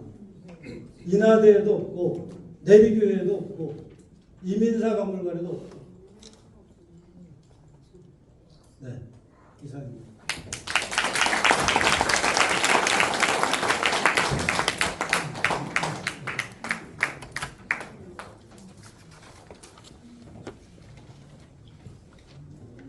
네, 정말 감사합니다. 우리들이 이승만 대통령에 대해서 이렇게 들을 수 있는 많은 사실을 들을 수 있는 기회가 많지 않습니다. 근데 오늘 정말 좋은 말씀 많이 들었고, 여기서 듣는 것에 그치지 않고 앞으로 연구를 더 하거나 혹시 우리가 알고 싶은 게 더 있으면 어떻게 해야 되는지도 이제 알게 됐습니다. 유석춘 교수님을 연결하면 되는군요. 제가 하와이에 가서 저 광화문교회에 가서 사진을 찍은 것도 있다는 사실을 제가 확인을 이제 했었고요. 저기 강원도 고성인가에 가면 운암 그 박물관이 있습니다. 그 운암 박물관을 제가 우연히 가게 됐는데, 제 앞에 40대의 가족 단위의 사람들이 이제 와서 쭉 돌아보는 뒤에 제가 서서 가게 됐었습니다. 근데 그 아주 옷차림도 우아하고 이제 훌륭한 그런 가족들이었는데, 그 여성 한 분이 한 40대 되는 분들이었습니다. 그분들이 무슨 얘기를 했냐면, 이 일제시대 이런 얘기를 하는 걸 들었습니다. 이거 보라고. 이승만은 일제시대에 핍박을 받지 않았다, 이런 얘기를 하더라고요. 무슨 얘기를 저렇게 신박하게 하나 생각했습니다. 그 당시에 이 감옥에서 나와서 미국으로 갔기 때문에 이 안에서 핍박을 받고 그럴 계제가 아니었죠. 그 이전에는 왕정 체제와 싸우느라고 그렇게 있었고, 미국에 가서 일본과 싸우는 그 업적들이 있는데도 불구하고 그런 이야기를 했고요. 또 하나는 거기에 이승만 대통령이 6.25 때 북한군과 열심히 싸웠다 그랬더니 또 웃으면서 그래요. 어떤 다른 사람이었는데, 다른 또 40대 주부가, 아니 나이가 몇 살이었는데 좀 싸웠다는 얘기냐고 이렇게 얘기를 하더라고요. 그거는 군인으로 싸웠다는 얘기가 아니고 대통령으로서 북한 세력에 맞서서 싸웠다는 이야기인데, 저는 그 뒤를 따라다니면서 그 이야기를 듣고 무슨 생각을 하게 되느냐, 이게 어떤 조직적인 이승만을 표현해야 하는 조직적인 교육을 받은 사람들이구나. 그게 한 40대 그 전교조에 교육을 받은 사람들은 이승만을 완전히 그 나쁜 사람으로만 교육을 시켰구나.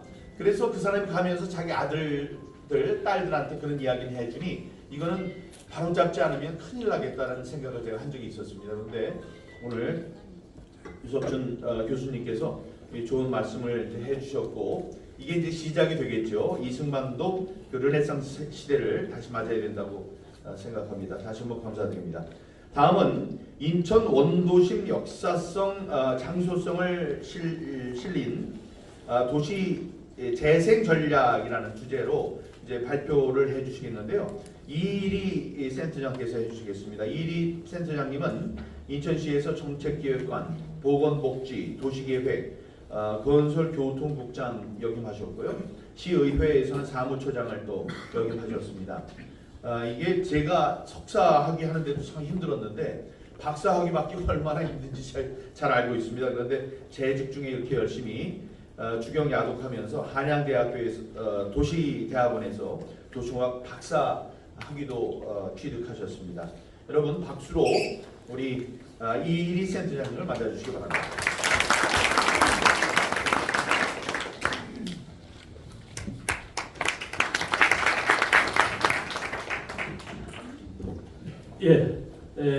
방금 소개받은 이일입니다. 조금 전에 우리 유석준 교수님께서 워낙 명강의로 스토리텔링으로 아주 재미있는 강의를 해주셨는데 저는 좀 이 도시재생이라는 주제를 가지고 하다 보니까 좀 딱딱하고 좀 졸리는 강의가 될 수도 있다 이렇게 생각이 되기 때문에 눈은 감으시더라도 저한테 귀만 빌려주시면 저는 그것으로 감사하게 생각합니다. 하여튼 이 지금 좀 가장 지금 피곤하고 또 좀 힘든 시간일 텐데 자세를 편안하게 가지시고 경청해 주셨으면 합니다. 사실 제가 이제 방금 말씀드렸던 이승만 대통령께서 인천에 대한 그 역사성 여기에 대해서 이제 자세히 이제 들으셨습니다만 저는 이런 역사성을 포함을 해서 우리 근대 건축물이 가장 이 산지에 있는 우리 중구가 인천의 그 원도심에 어떻게 보면 동구까지 합해서 중심지 역사성을 많이 갖고 있는 지금 구도심이라고 여러분 잘 알고 계시겠습니다만 제가 4월 달에 동구에서 이러한 포럼을 했었습니다. 그래서 4월에는 동구 지역을 중심으로 포럼을 했고 이번에는 중구 중심으로 이렇게 제가 말을 이어간다는 것으로 이해해 주시면 되겠고 혹시 서두에 오늘 왜 다른 지역에 대해서는 한마디도 안 하느냐 이렇게 오해할 수 있습니다만 우리 도시재생센터에서 이러한 기회를 가지고 앞으로 서구, 부평, 미추홀구 이런 데까지 앞으로 순차적으로 한번 이런 포럼을 계속해 나갈까 그런 생각을 하고 있습니다. 제가 서두가 좀 길었습니다만 제가 그러면 전략을 발표하도록 하겠습니다.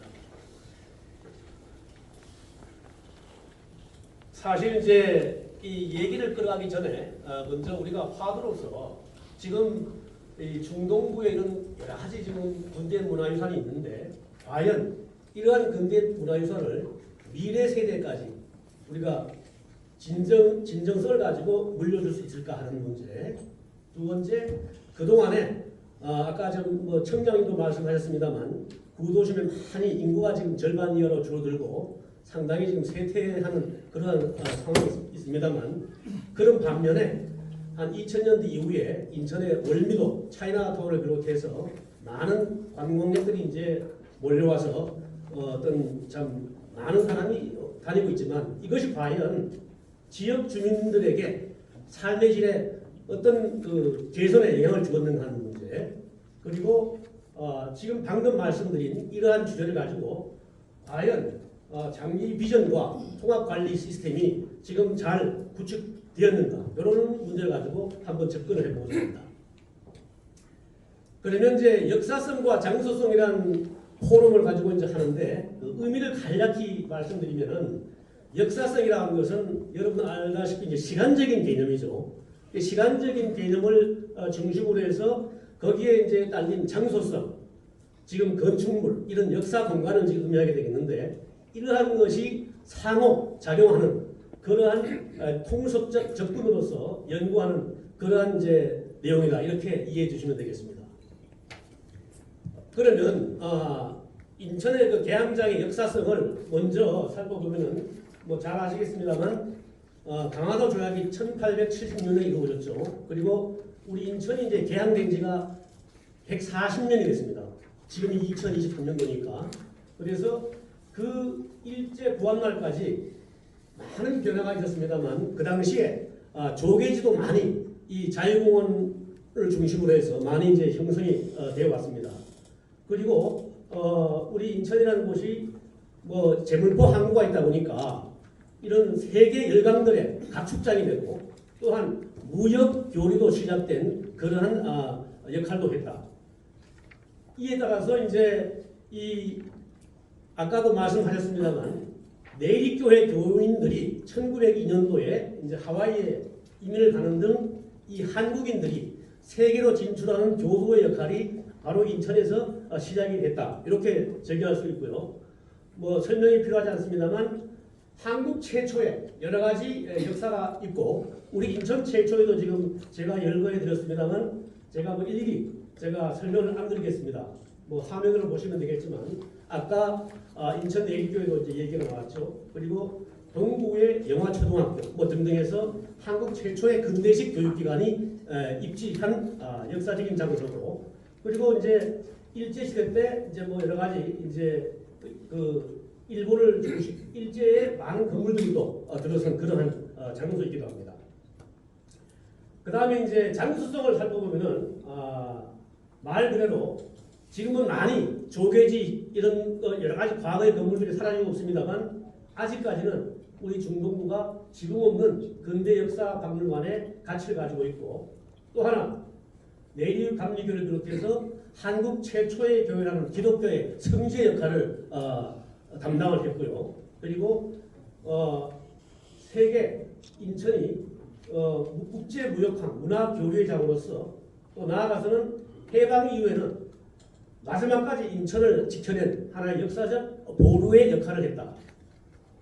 그런 의미에서 종합적으로 우리 인천은 이 세계 각국의 문화교류가 이루어지면서 다양성이라든지 다문화 또한 다른 지역보다는 포용성과 개방성, 개척정신 이러한 헌신과 봉사 등이 바로 우리 인천의 정신을 상징하는 장소가 됐다. 이렇게 자리매김할 수가 있겠습니다.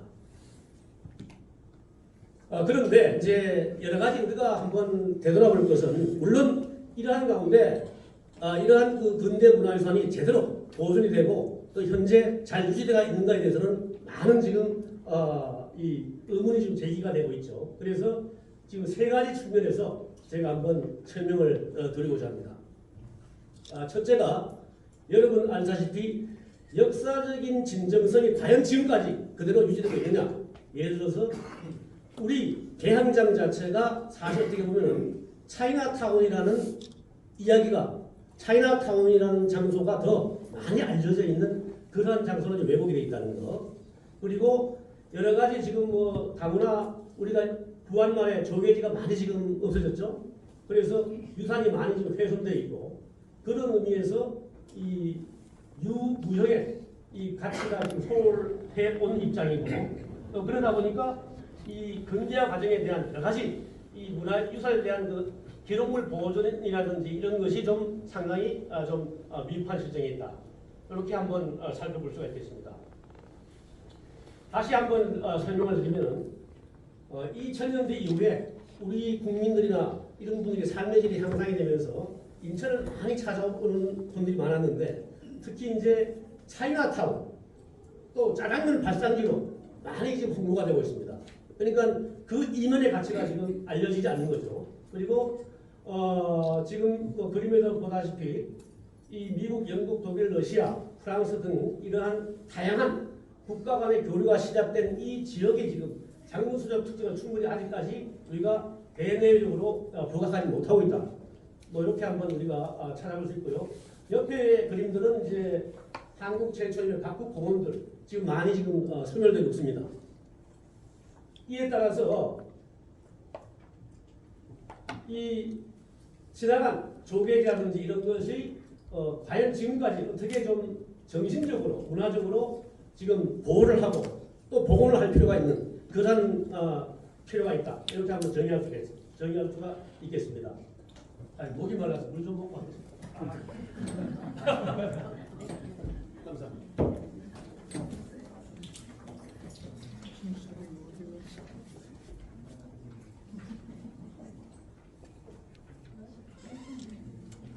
아까 이제 유 교수님이 내리교 이야기를 많이 하셨기 때문에 제가 설명을 재탕하지 않겠습니다만, 인천은 말 그대로 기독교 문화가 어느 타 지역보다도 많이 안착되고 정착된 도시라고 할 수 있죠. 그래서 그 기독교 정신이 뭡니까? 사랑과 희생입니다.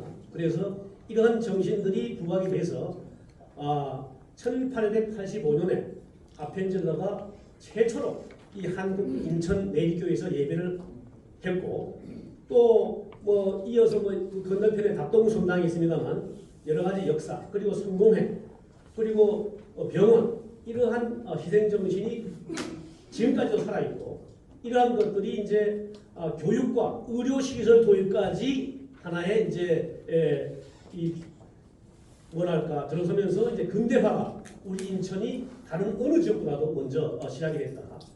그리고 기독교 정신 뭡니까? 말 그대로 과거의 그 조선 왕조는 계급 사회다 보니까 이러한 인권 정신이 상당히 말살이 됐죠. 노비가 있었고, 이런 인권 정신을 기독교 정신으로 승화시켰고, 또 이러한 것이 해양 도시로 발돋움되는, 다시 한번 강조하면은 내리교회가 계속 많이 나옵니다만 내리교회 교민들이 처음으로 세계로 나아가는 그러한 역사적인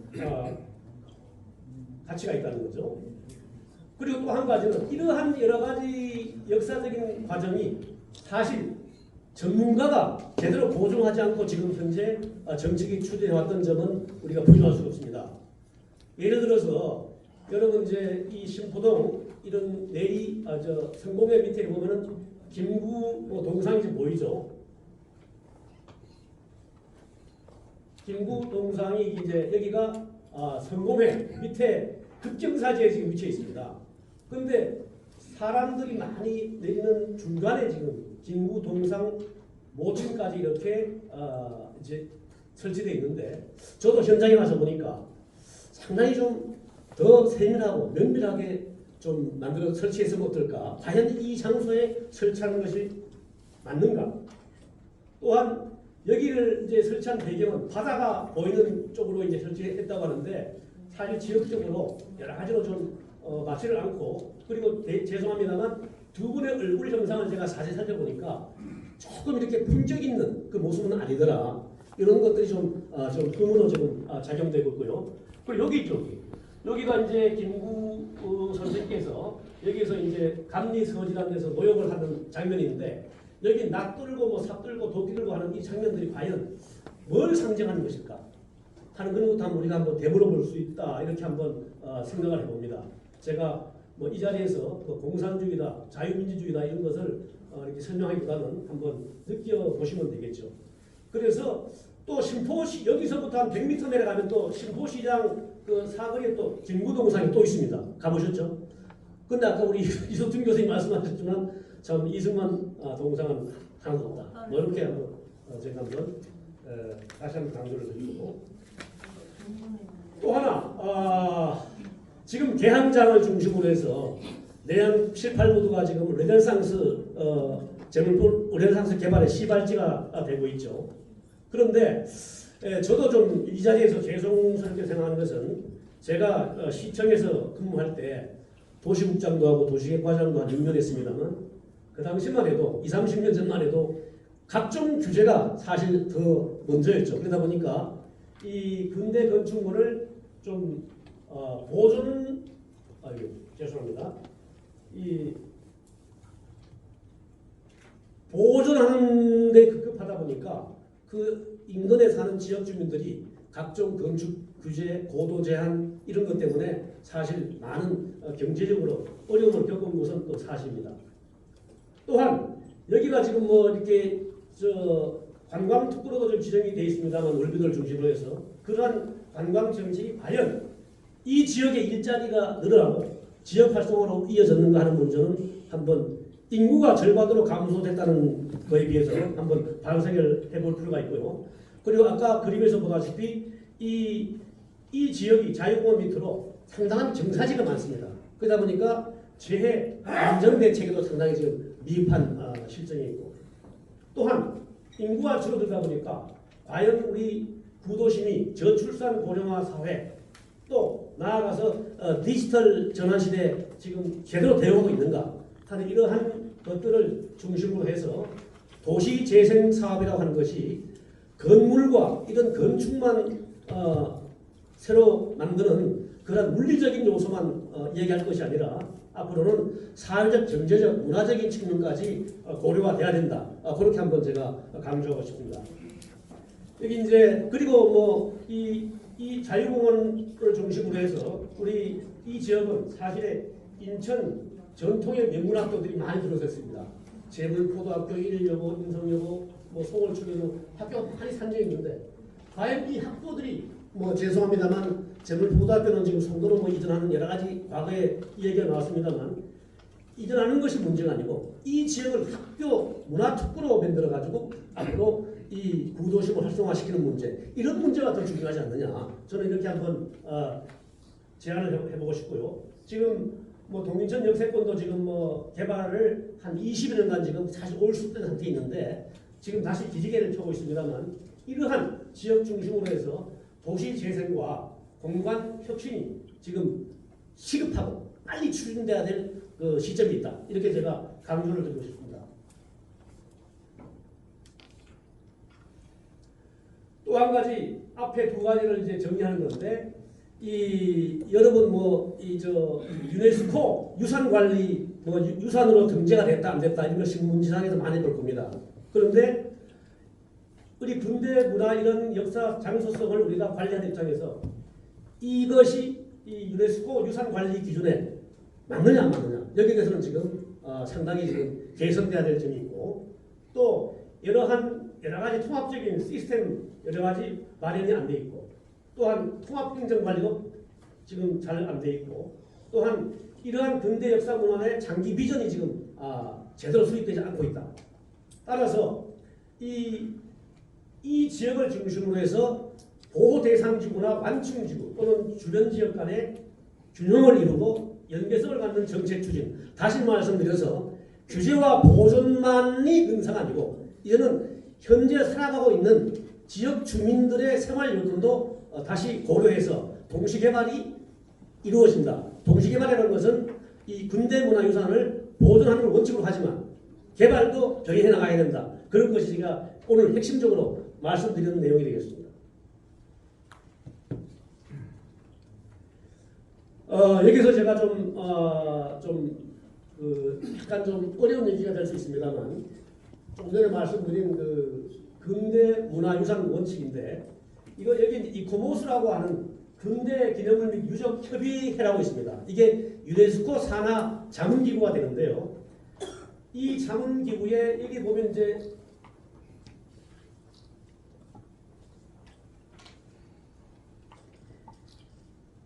여기가 어디냐면은 지중해 가면요 몰타라는 나라가 있죠. 여러분 아시다시피 몰타가 인구가 한 50만밖에 안 되는데 여기에 이 발레타라고 하는 역사적인 중세시대 성벽이 있습니다.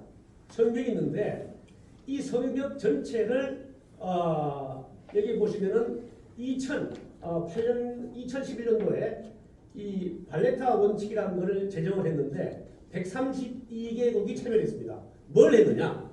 근대문화유산을 보존하기 위한 기준과 원칙을 제대로 만들어서 각국에서 이것을 도입해서 관리해 나가자. 그런 취지에서 한 건데, 지금 조금 전에 제가 말씀드린 바와 같이 이 발레타성이라는 이 몰타가 2차 대전 때 상당히 이 폐허가 됐습니다. 그래서 이거 폐허도 이제 복원하면서 여기가 이제 관광지로 문화유산이다 보니까 낮에는 관광객들이 엄청 오는데 지역 주민들이 없어요.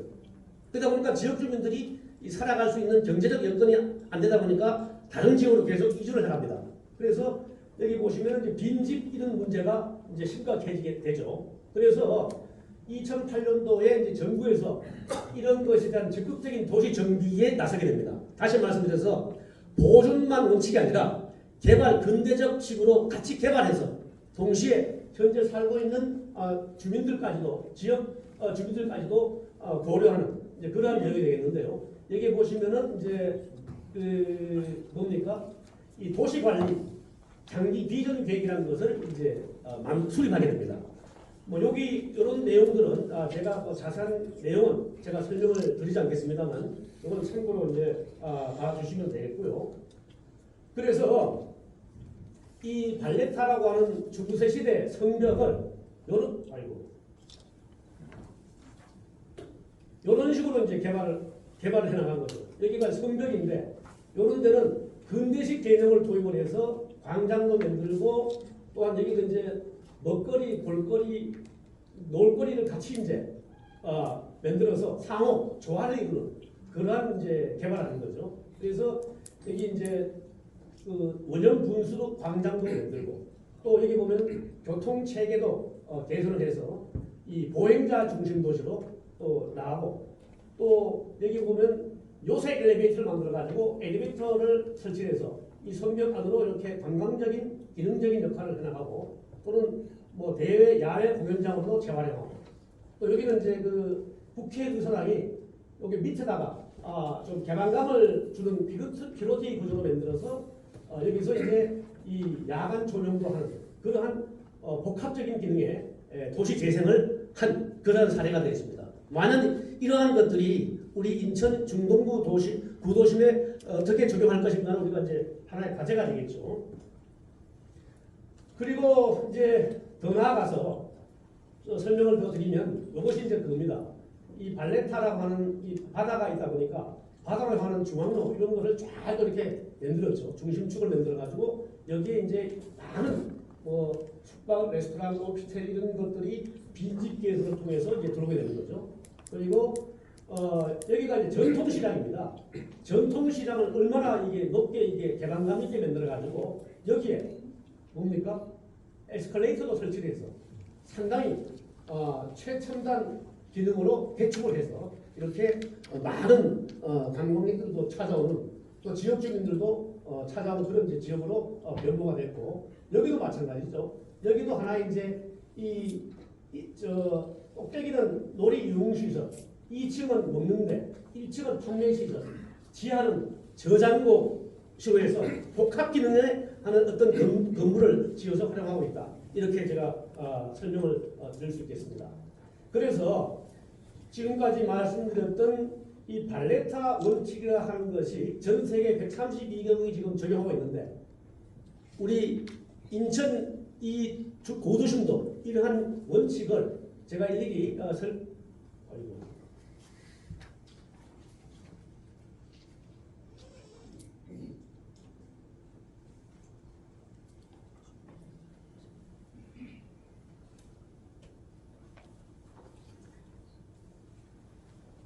일일이 이제 제가 이거를 구체적으로 이제 설명을 드리는 시간이 좀 많이 딸리기 때문에 핵심적인 요소만 말씀드리면은 이제 이 보호 기능보다도 현대 생활에 대한 조화로운 적응을 위한 여러 가지 절차를 정의를 했고 또한 완충지대를 만들어서 관리 계획을 만들고 이런 것들을 하나 이제 정의적인 차원에서 제가 정리하는데 뭐 이거는 일일이 제가 설명을 드리지는 않겠습니다.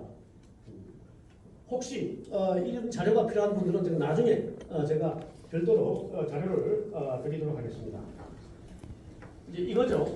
그래서 이 발레타 원칙을 이제 개입하는 그 기준이 여러 가지가 있죠. 여러 가지 뭐 이 가치, 질적, 수량, 일관성 여러 가지가 있습니다만 여기 제한 전략이 여러 가지 제가 열거를 했는데 이게 대한 설명은 제가 또 일일이 다 읽을 수는 없겠습니다만 첫째, 보존해야 될 요소가 뭐냐 이걸 먼저 지정을 하자. 그리고 이 새로운 기능을 아까 말씀드린 그런 기능을 좀 도입을 하자는 것과 현대 건축물과 공존하자. 그리고 여기에 대한 공공공간이라든가 편의시설을 정비하는 도시계획 시설을 좀 확충하자. 그리고 보행자를 보행자 유리한 이동성을 확보하는 문제, 그리고 관광, 재난, 에너지 절약, 또 여러 가지 지역 주민들의 참여가 필수죠. 이런 보존 기업까지 관리기까지 아울리는 이런 제안과 전략을 제가 한번 연구해 봤습니다.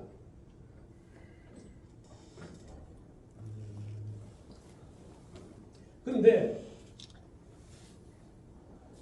뭐 여러분 알다시피 지금 뭐 정부도 새로 윤석열 정부가 들어서고 또 나름대로 이 도시 재생에 대한 개념이 좀 많이 좀 달라졌죠. 그래서 지금 대외 여건 변화를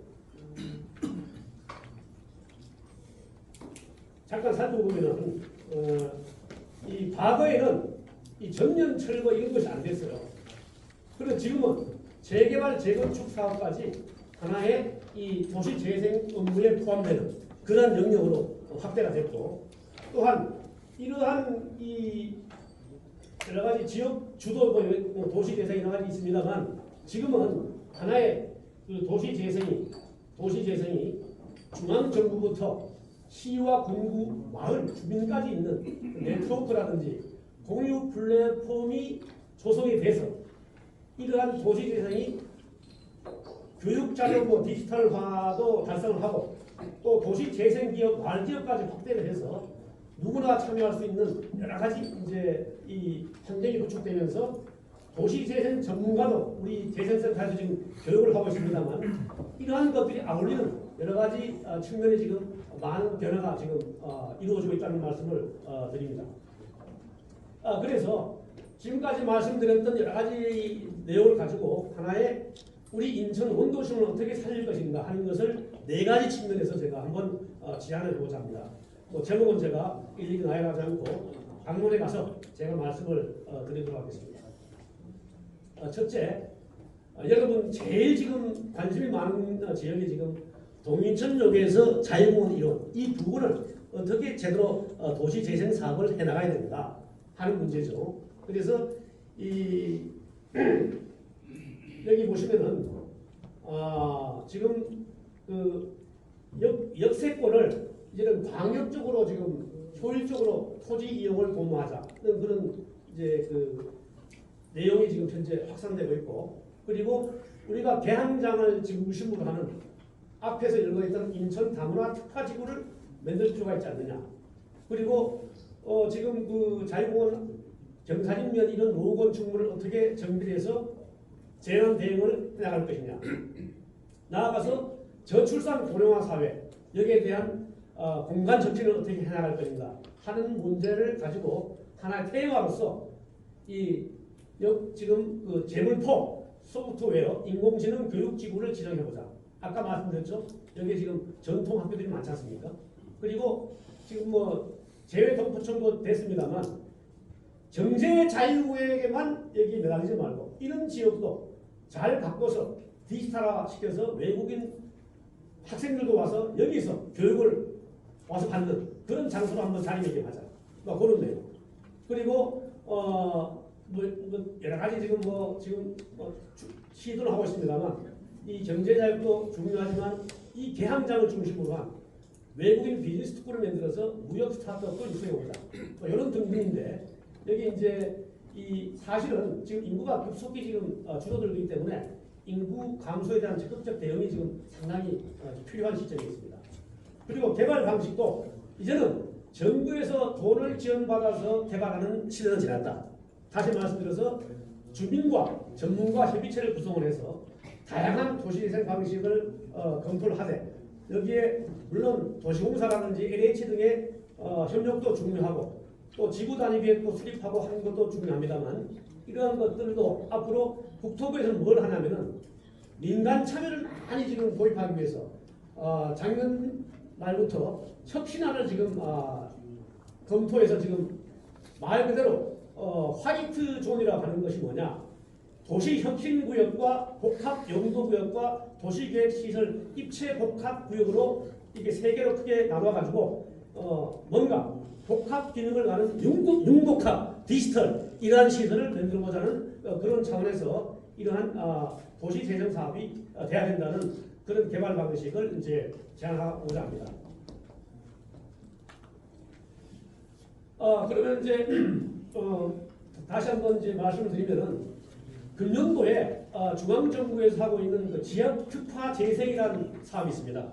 이 지역 특화 재생은 뭐 1단계, 2단계로 거쳐서 뭐 국토부까지 갑니다만 이러한 것을 우리가 잘 계획을 세우면은 4년간 150억을 지원받을 수 있고 국비도 50% 지원받을 수 있는 그러한 사업이 진행될 수가 있는데 이러한 것들이 이제 뭡니까? 도시 브랜드화라든지 상권 활성화 또는 창업 지원 또 로컬 콘텐츠 타운 조성이라는 이러한 자율적 특화 사업을 이제 해나가는데 여기에 지금 여러 가지가 연구되어 있죠. 여기 이 지역을 교육지구로 지정하자. 또 문화예술회관, 여러 학생교육 문화회관 많지 않습니까? 그러니까 청소년 디지털 교육화하자. 그리고 중동부에는 아직도 대기업들과 중소기업이 많이 있습니다. 이런 산업단지와 연계하고 또 이러한 그 전문 인력을 양성하는 그러한 지역으로 만들어 나가야 된다. 나아가서 지금 동인천에서 대항장까지 연계해서 다문화, 문화관광 거점을 조성하고 또 뭐 지금 시도를 하고 있습니다만 각국 음식 문화라든지 다문화 체험거리도 만들어 나가자 하는 것들이 이제 하나의 이제 그 주요 내용이 되겠습니다. 이거는 뭐냐면 상해 가보셨겠습니다만 건너편에 신천지가 있죠. 거기에 보면은 이 과거의 근대 건축물을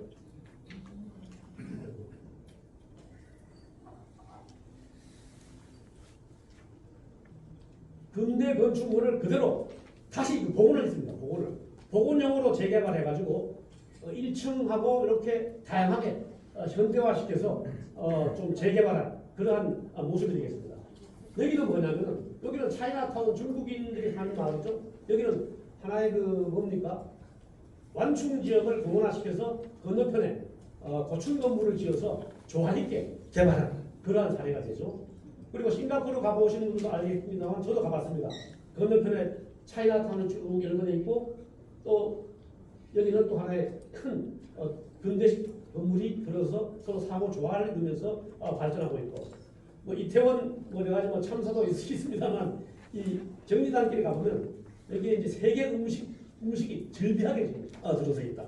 이런 것들이 지금 우리 원도심에서 한번 도입할 필요가 있지 않느냐 그런 생각이 들고 그래서 다시 한번 이 혁신적 도시 재생을 위한 여러 가지 이제 방법론을 다시 한번 정리를 하면은 자 현재 뭐 약이 끊었나 도시사회 위협 요소로 지금 뭐 인구가 감소되고 일자리도 줄어들고 소득도 양극화되고 팬데믹 등에서 상당히 지금 어려움을 겪고 있죠. 그렇지만은 이러한 것들을 새로운 기회 요소로 활용을 해서 디지털 바이오 등 기술 혁신을 통해 가지고 스마트 건강 도시로 만들어 나가는 그러한 것도 한번 우리가 앞에서 목표에서 이런 거 했습니다만 일일이 설명은 안 드리겠습니다. 이러한 것들이 도시 혁신을 이루어서 도시 재생이라고 하는 주민들이 원하는 일상생활 중심의 소생활권으로 배역을 해가지고 이것을 하나의 도시 공간, 도시 사회, 도시 문화로 확산하는 그러한 이제 새로운 방법이 되겠는데요.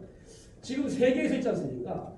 N문 도시라고 하는 것을 지금 많이 지금 도입하고 있는데 그것이 지금 뭐냐면은 우리 서울, 부산, 제주도에서 이거를 지금 도입을 해서 지금 하고 있습니다.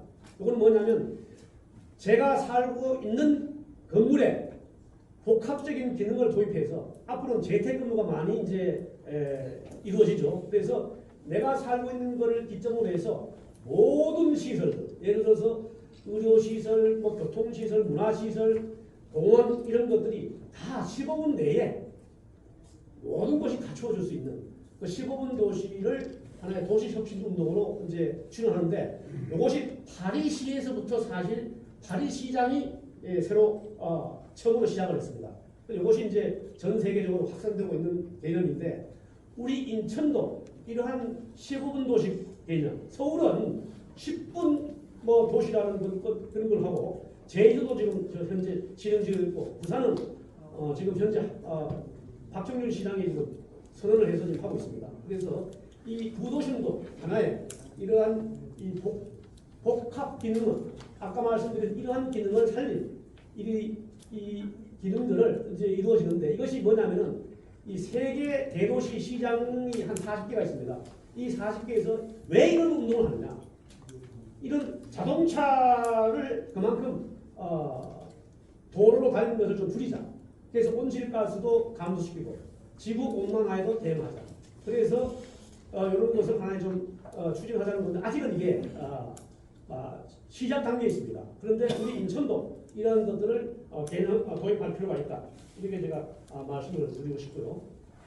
이것도 이제 뉴욕의 퀸즈구의 아스토리아라는 도시인데 여기도 지금 뭐 여러 가지 지금 설명을 드리면은 사업 전에는 이렇게 하나의 저층 규모의 아주 낙후된 지역이 있는데 사업 후에는 고층 건물로 들어서고 이런 것들이 이제 이렇게 개발이 되는데 이건 뭐냐?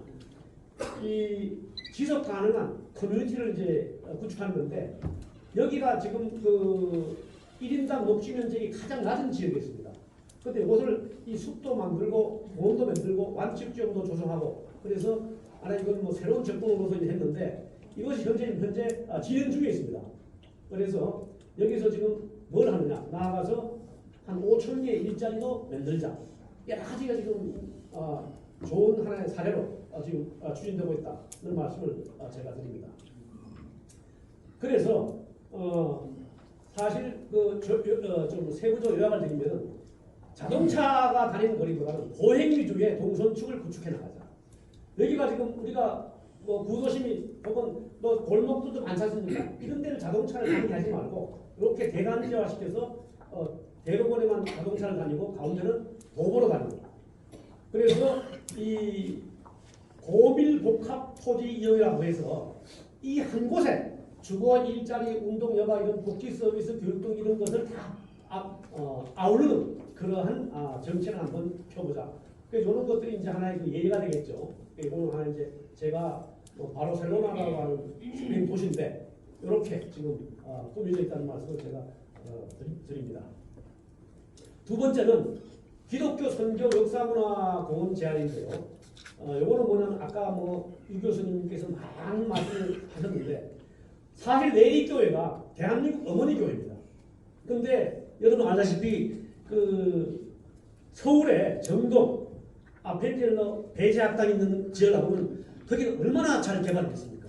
그런데 그동안 우리 내리교회가 주변을 훑어보면은 상당히 지금도 주변에 공원도 하나 조성되지 못한 그러한 좀 열악한 상태에서 지금 있다. 그래서 우리 내립교회를 중심으로 한 이러한 내립교회 지금 그 제가 지난번에 한번 만나 뵀었는데 그 담임 목사님 말씀이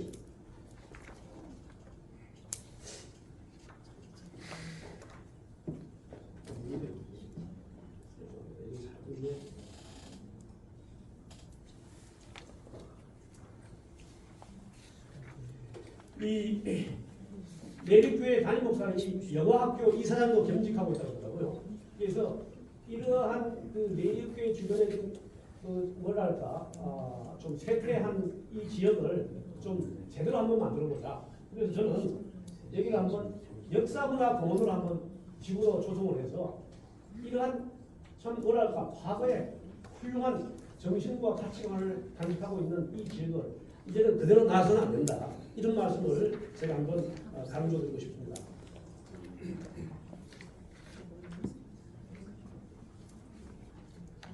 이거 참고요. 서툴러서 보십시오. 내리교회 주변을 한번 보시라고요.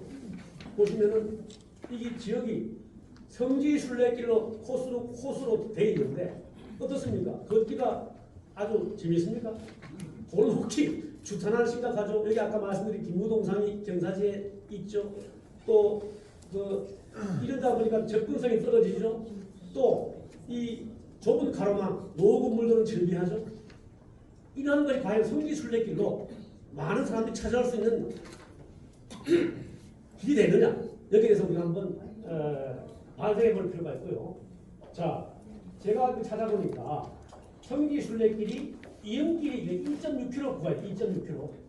걸어가서 55분 걸립니다. 요거는 아직 2.8km고 이거 2.6km 바다로 가는 길인데 이러한 길들이가 앞에서 말씀드린 대로 과연 동선이라든지 이런 것이 제대로 되어 있느냐 이것을 우리가 과연 외국인들이 찾아와서 이 길을 과연 가겠습니까? 이건 우리도 안 가는데 그래서 여기에 대한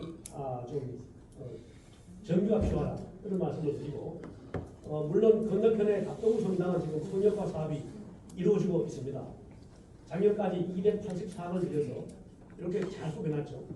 그리고 가만히 가보면 기독교 역사 기념관인데 얼마나 잘 꾸며놨습니까?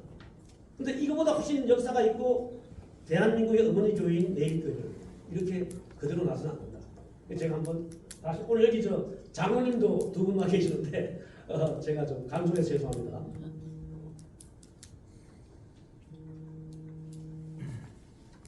자, 이것이 이제 한 가지 예를 들자면요. 이게 이제 뭐입니까? 서서군에 배제 학당이 있는 지역이죠. 여기 많은 시설이 있습니다. 여기를 보시면요. 이게 서서군 역사공원 사업이거든요. 여기 보면은 여기가 뭔가 하면 이게 통로가 이게 되어 있습니다. 그래서 개방감이 져서 이 지하 3층은 뭡니까? 3층, 2층, 1층까지 구성되어 있죠. 그래서 도서관, 전시실, 상설 전시관까지 있는데 여기에 이게 개방감이 있다 보니까 햇빛이 일로 쫙 들어가서 여기가 지하로 느끼지 않을 정도로 잘 꾸며놨어요. 위에는 공원이죠. 근데 뭡니까? 입체적으로 복합시설을, 복합기능을 활용을 해서 공원 밑에는 지하 3층까지 이렇게 잘 꾸며놨는데 과연 이러한 시설들도 우리 인천에 좀 있어야 되지 않느냐? 제가 이렇게 한번 생각해 봤습니다.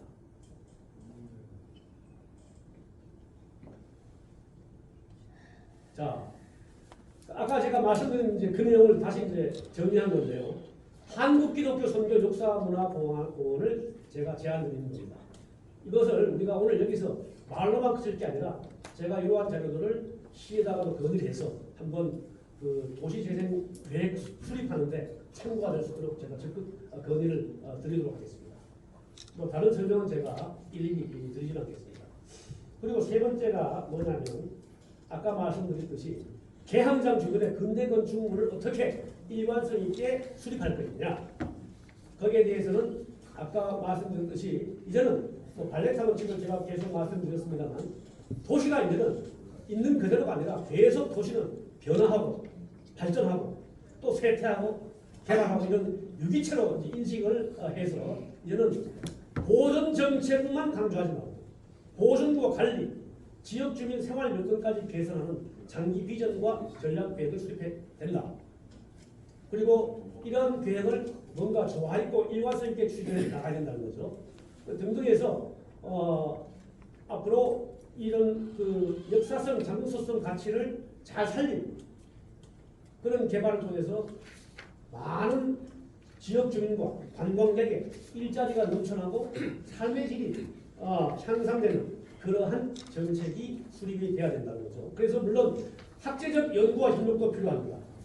또한 이러한 여러 가지 이 장치를 하는데 이 공공기관 가지고는 할 수가 없어요. 그래서 앞으로는 민간 기업이라든가 지역 주민들, 다양한 분야의 전문가들이 전부 다 총체적으로 나서서 이러한 장기 비전을 수립해 나가야 된다. 그런 말씀을 제가 강조를 드리고 끝으로 다문화 이제 포용 도시 정책인데요. 제가 서두에서 말씀드렸습니다만 우리 인천 계양은 많은 각국의 문물들이 들어오고 많은 각국의 사람들이 조개지라든가 이런 곳에서 다문화들이 이제 들어왔는데 이제 우리 인천은 6월 5일 날 재외동포촌이 이제 들어왔지 않습니까? 물론 유정복 시장님이 큰 참 실적을 남겼습니다만 이제는 재동포 743만 우리 인천 시민 300만을 합해서 이제 1000만 시대가 우리 인천시의 새로운 미래를 지금 약속하고 있습니다. 또 인천에는 지금 외국인 근로자가 5만 명이나 있죠. 또 그렇지만 또 이러한 구도심에는 지속적인 인구 감소가 있고 또 기업이 일자리가 줄어들지만 이러한 모든 것들이 다 정책이 이발이 되면은 우리가 전 세계 대한민국을 이끌어가는 천만시대 도시정책을 내려갈 수 있다. 이렇게 제가 말씀을 드리고요.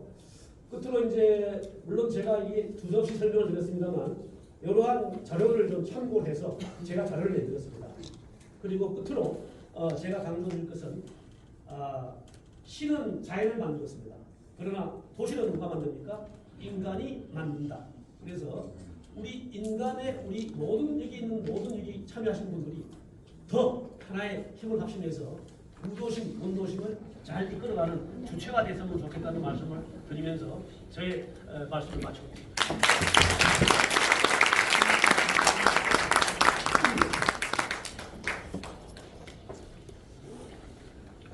네, 이휘리 센터장님, 이 오랜 공직사회 생활을 하면서 얻으신 안목과 또 학문을 이루면서 이런 어떤 성과물이 함께 조화가 된 굉장히 좋은 발표문이었고, 다음에 여기 계시는 분들이 시에 계시는 공무원들도 계시고 구에 계시는 의회 분들도 계시고 그렇기 때문에 지금 오늘 발표해 주신 것들이 곧 우리 앞에 펼쳐질 그런 청사진으로 다가왔다고 생각합니다. 다시 한번 감사드리고요. 이제 2부 순서까지 모두 마쳤고요. 10분 동안 휴식 시간 갖겠습니다. 입구에 보시면은 음료도 마련되어 있으니까 이용해 주시고, 오늘 잠시 이제 3부 시작되기 전에 테너 전용호 테너께서 엄청난 음악 공연도 해주시니까요. 기대하시고 끝까지 자리에 남아주시기 바랍니다. 10분 뒤 4시 15분에 다시 이 자리에서 만나 뵙도록 하겠습니다. 감사합니다.